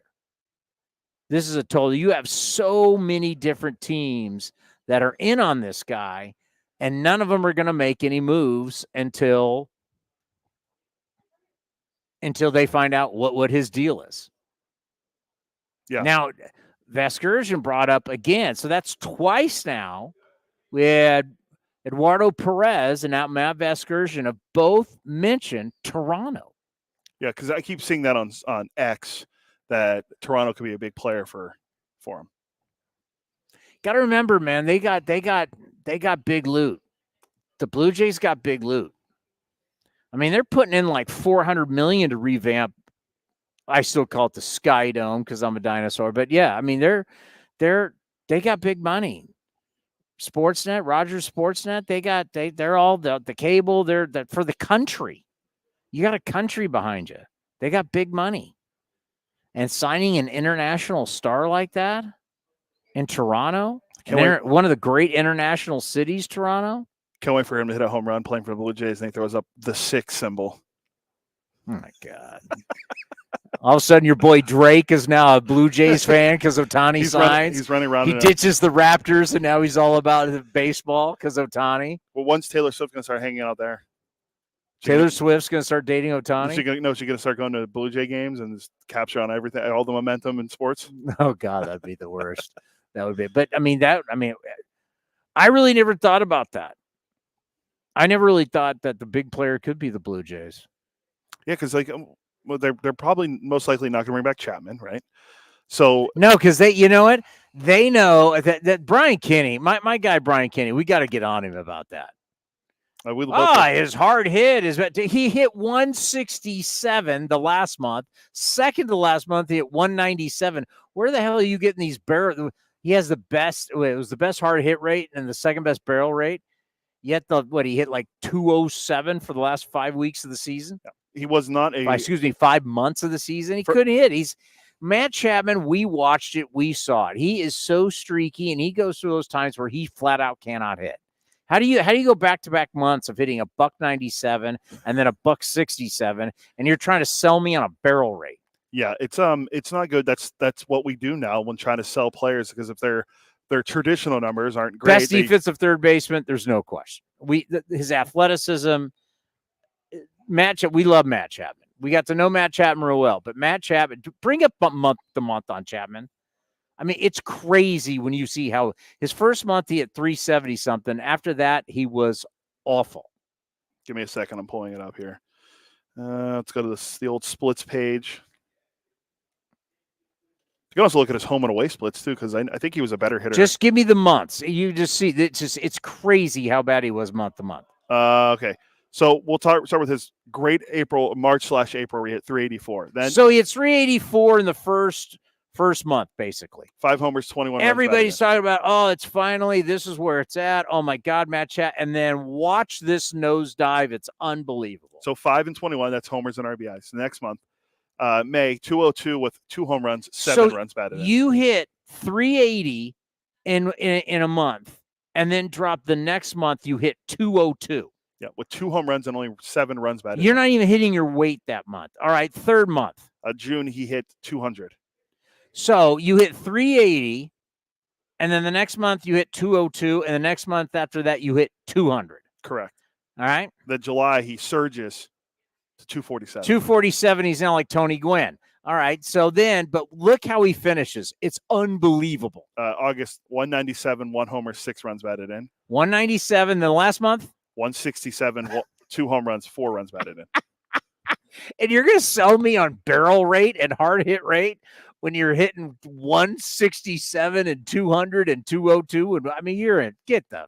He was a better Good hitter. luck. You know what? You San Francisco Giants, you want to do it. Good luck. Better hitter away from Rogers Center, too. He had 254 on the road, 223 at home. Good luck. Weren't they supposed to move? Weren't they moving the walls in at Rogers Center? No, they made the Rogers Center. They made the outfield wall change, and they some places got deeper, some places got shorter. But when you're hitting 200, when you hit 202, and then the next month hit 200, and then you finish going 197 and 167, you are an easy out. And that's the thing with Chapman. He goes long periods of time where he just does not make any contact. It's strikeout after strikeout after strikeout. I just like, You're crazy. You want to sign that long term? Now, obviously, the guy's hard nosed. He brings it every day. We always love that about him. His defense is second to none. But man, he can't. I mean, he can't hit. You know, even if you go and you look at his OPS, like obviously the first month great, then it was 585, 633. Then when he had the 247, Dude, take out the first month. What are his numbers? I'd have to go through the whole list and do that, but he had his OPS in the first month was 1,152. The next highest was the entire year. Rest of the year was in July when he had a 908. Every other one, the highest was 633. And you're playing at the Rogers Center, which is offensive happy. I don't know. I mean, I just, you know, I don't know how you can justify giving him I mean, put it this way: why wouldn't the Blue Jays sign him? Why wouldn't if the Blue Jays saw enough? Why wouldn't they be all in? Yeah, apparently they must think they can plug someone else and not give him the $200 million that he wants or $300. There's no way he gets $200 million. I don't think now after the year he had last year, especially if what if all this pandering we hear about how the Giants are going to sign Ohtani and Yamamoto and they get Matt Chapman. That's an upgrade than what they've had, but that's after hearing the number one free agent again and you missed out and that's your guy. It'll be a major disappointment. It will. I mean, I can tell you now when he's hitting 200 in July, there's going to be like Giant fans. The way they had run the club the last few years, they have forced themselves into this situation. You didn't get any star players. You've never replaced Barry Bonds, right? As Buster Posey's a great player. Buster Posey's going to be a Hall of Famer. I get it, but you got so used to what it's like to have Bonds, and you've never replaced that. And at this point now, you haven't spent the money. It's time to spend the money. It's time to have a guy like that. They need a guy. They need a guy, and they haven't been able to produce that from their system, which is hard to do. Star players, it's hard. Where can you get star players? In free agency. Is Matt Chapman that guy? No. If you want to just spend money, I get it, but finding a star player, that's not going to be Matt Chapman. Yeah, I think. Or you got to trade for a guy. Well, see, I was thinking, and that's the whole thing about Soto. But trying to get Soto in division. Preller, to me, seems like a guy who doesn't care. And that's something that Billy Beane for years didn't care. Billy Beane would trade you in division. Yeah. I mean, if you're going to get what's best you're going to get the best possible deal you can get. So, I mean, would you trade in division? I probably wouldn't, but then I'm not a guy making those kind of calls. I'm sitting here next to you. That's very true. Wondering where you're buying me dinner tonight. I thought Soto and the Giants, but then the whole in division thing, and I don't know if Farhan and AJ Preller can work out a deal, but I mean, AJ Preller's on his seventh manager. AJ Preller, my God, how this guy has a job, it's beyond me. One of his former managers just got hired to be the manager in Milwaukee, Pat Murphy. Then it's beyond. Now Schiltz, the manager of the Padres. That happened, So now that was the last job open was San Diego, and they finally hired Schilt like 2 weeks ago. By the way, the date on Voter getting on the show, he's on the 19th of September. Stephen Vogt on the 19th of September on this program telling us he's just learning his job in the bullpen as a coach for the Mariners. And he's now the manager of the Indians. I was going to look to see. Excuse me, the Guardians. That's crazy. I'm going to see what the official date was when they hired. It was like early November, if not September or October. November 6th. It's almost like, you know what? So we got Voter tomorrow. Yeah. You need to go get the clip of where he was talking about how I've had a lot to learn. I'm still learning. Play that clip for him. Go, that was 2 months ago. And you're now the manager of the Guardians. You're not the guy in the bullpen anymore. You're now the manager. Yes, I almost said Stephen Vogt would have been a great when we were talking about when Matty V brought up Immaculate Grid. I was going to say, Vogt would have been a great A's Guardian, but he never played for the Guardians. Just manage them. He hasn't managed them yet. Well, I'm glad we got Matty V has a little insight too, being around the Angels. Yeah, and he had the great insight of telling you what it's like when you got the line wrapped around your merchandise, and people are coming in there with just bags trying to get as much Ohtani merchandise. That goes back to how much money this guy brings you as an organization. He's a cash cow. You're not. It's hard to say it in baseball. You're not buying the numbers. Yeah. You're buying what he brings off the field. You're buying marketability and all that. It's where it goes to like a Hollywood actor like Tom Cruise. What Tom Cruise is going to do for you domestically, internationally, all the merchandise, all the stuff. I mean, it's what this guy brings that there's no other player. Even Trout will have the value of the contract. And the reason why Trout will always have that value is because he'll play his entire career in Anaheim. He'll be there for the rest of his life. You got to realize, guys like this, when they stay in your organization forever, so years from now, when the Angels are having their special dinner where they're trying to close out the biggest sponsors and people are handing you checks for $100 million and $200 million, well, who's the marquee guy there? Oh, the Hall of Famer Mike Trout. That's what these guys. This is what that's why you sign these guys to a contract, and then you say you have a 10-year after, like what Pujols did with the Angels, which has been a disaster now that he's showing up to camp and everybody's like, you're still around?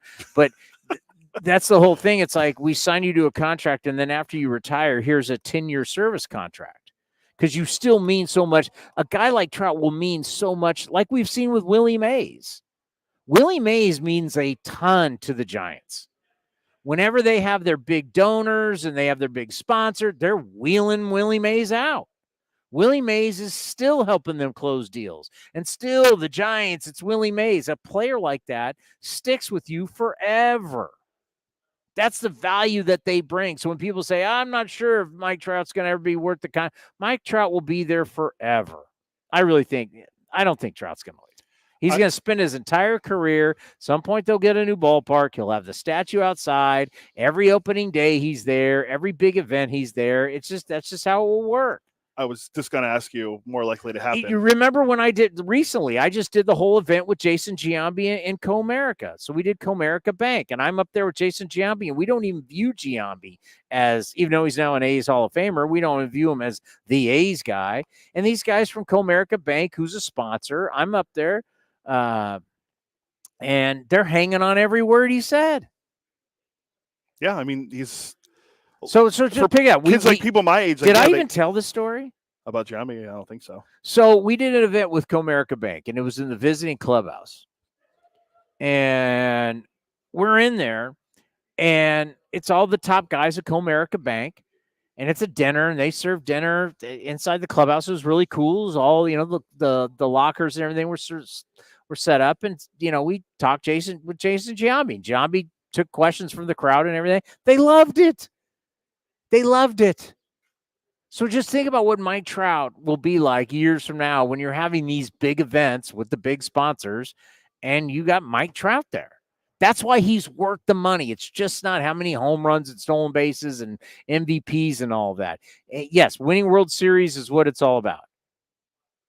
But now Corey Seager's that guy with Texas. So years from now, after Corey Seager has won you a World Series, Corey Seager is going to be doing dinners for you, and he's going to be doing, luncheons and brunches and with the main sponsors.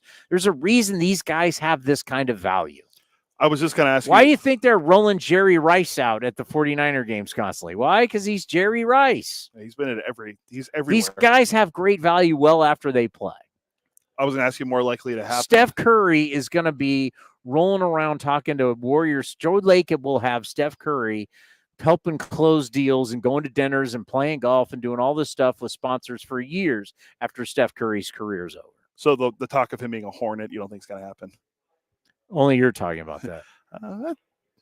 Fans have talked about him, not media, fans. You trolls have been trying to get Steph Curry. He'll be a Warrior for his career. Yes. And they'll have a statue, and Steph Curry will always be there when Joe Lacob needs him, and when they're doing big sponsorship deals, Steph Curry will be there.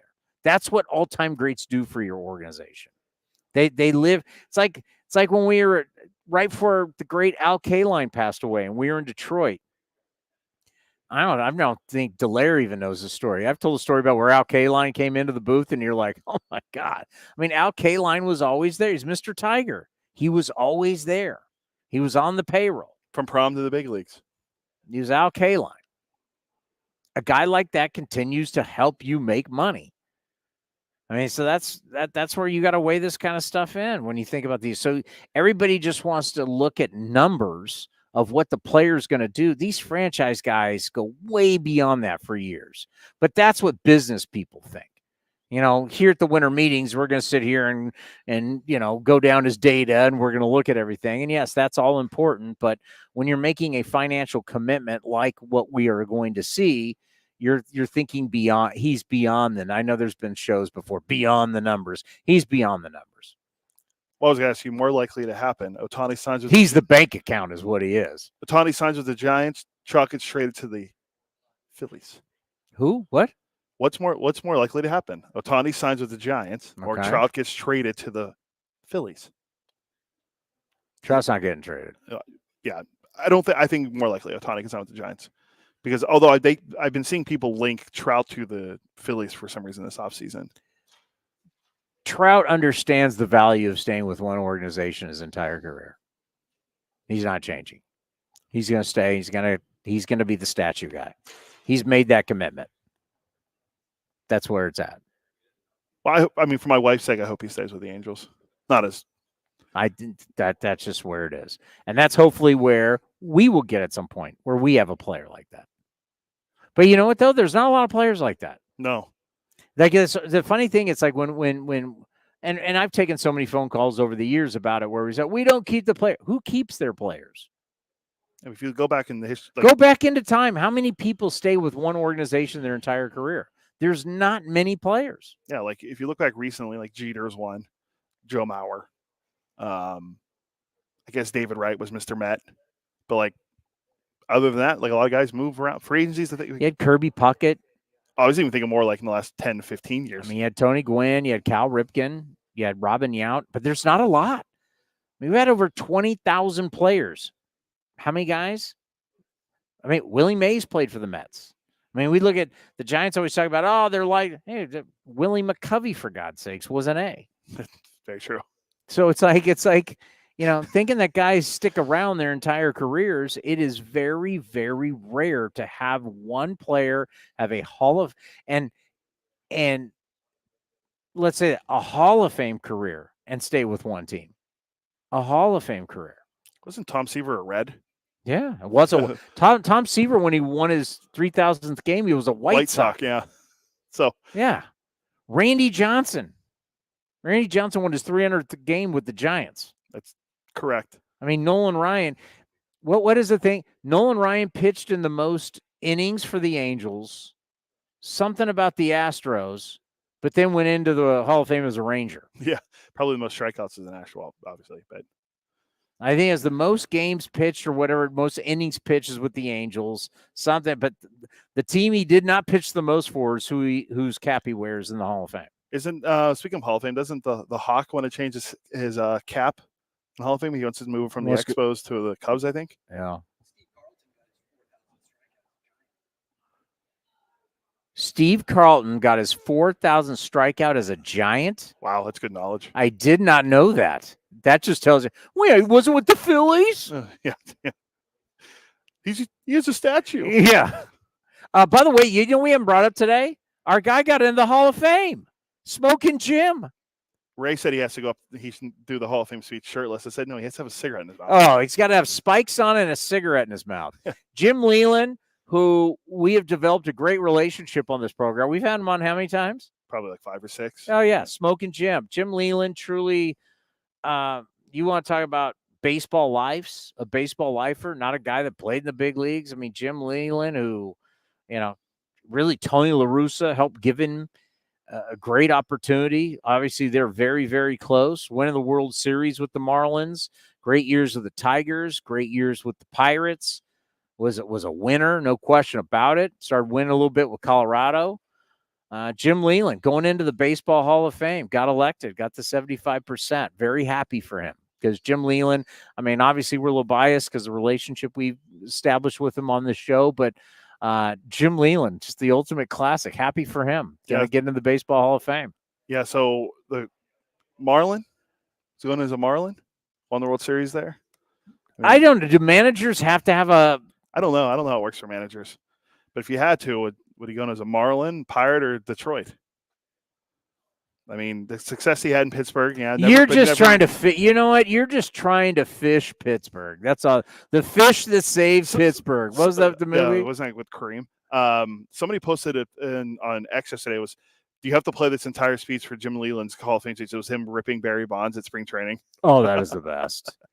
I don't give a blank who you are. I'm tired. Just leave. Just leave. And he's just cursing. And like somebody's got a boom mic not that far away. He lit the one guy that could control Barry Bonds, Jim Leland. Yeah.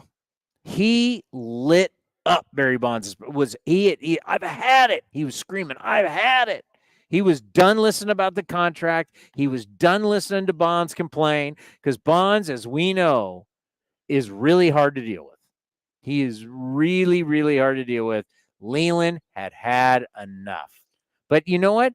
But Leland loves Barry, and Barry loves Jim Leland. Mm-hmm. It was the respect. Barry was somebody that needed that heavy hand on him. And when he left Pittsburgh and went to San Francisco, I mean, the tube was out of the toothpaste after that. You were never getting that back. No one could control him. Other way around. You said the tube was out of the toothpaste. The toothpaste was out of the tube. What'd I say? Yeah, you said it opposite. The tube was out of the tube. The toothpaste is out of the tube. You can't push it back in. Once Bonds went to San Francisco, who's going to control him? Dusty didn't control him. He ran all over Dusty. And then who was Bochy? No. Felipe Alou? No. Nobody was going to control him. Nobody. And that's why he had 4 leather recliners and he had all his seats and PR people would have to guard him while he napped. I mean, the whole thing was a travesty. Is Leland the first? I haven't done the research. I'm just asking the question out loud. Is he the first manager to get elected to not win 2,000 games? I don't know. I'd have to look. Because a lot of the guys, like they always say, like 2000 is like the threshold, like Dusty getting 2000 and the World Series win, and then who's Bochy? I mean, Bochy was going to go in, but he had like a losing record for a while.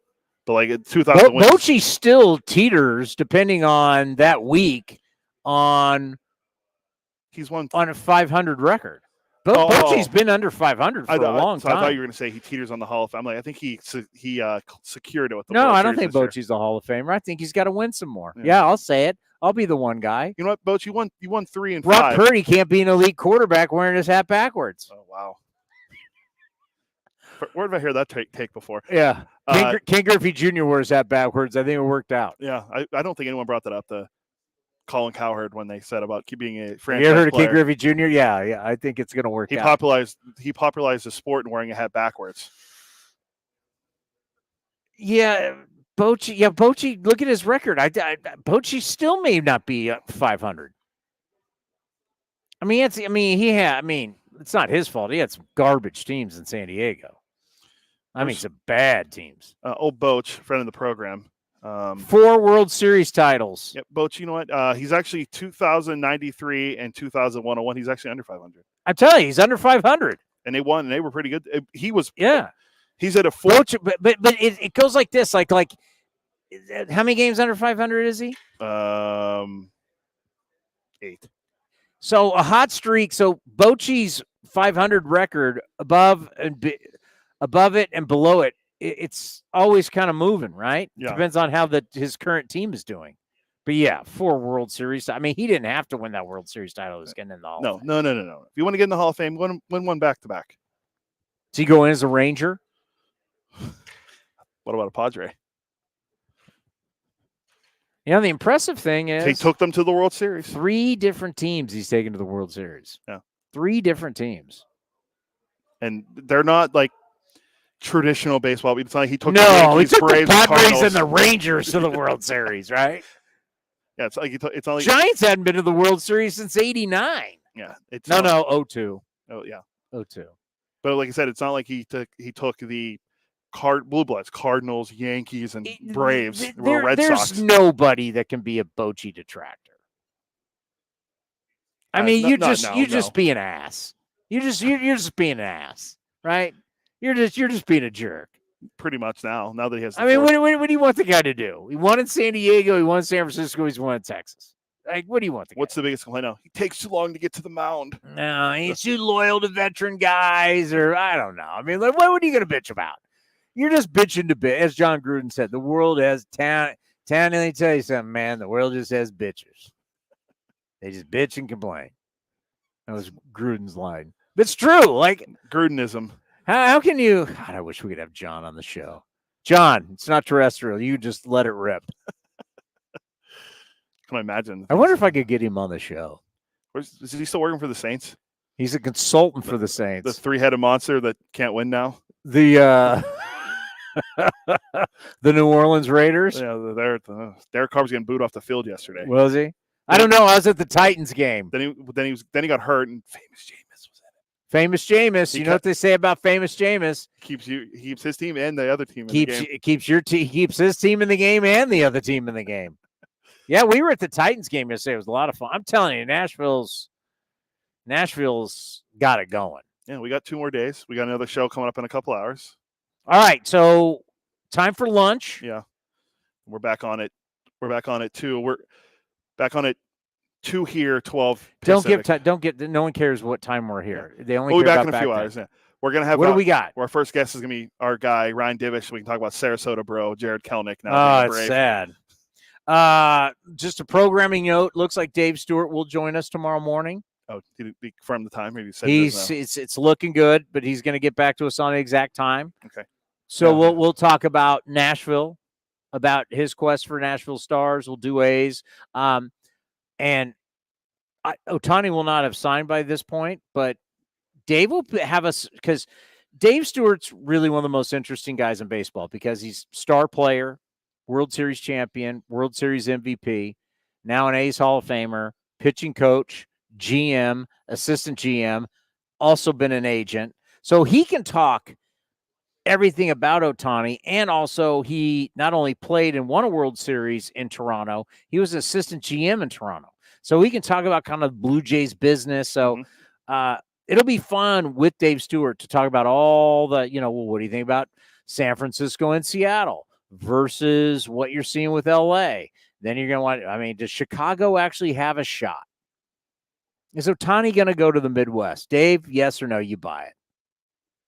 It's a good question to ask him because we're right between the Cubs and the Cardinals. You know what? I didn't think about that. We're actually in between the Cubs and the Cardinals. So if a fight breaks out, who are we backing here? Well, Cardinals have screwed us for years. Let's be honest. We might have to be with the Cubs on this one. I mean, I'm trying to think of a big A, the one that was a Cub, like Trevor Cahill.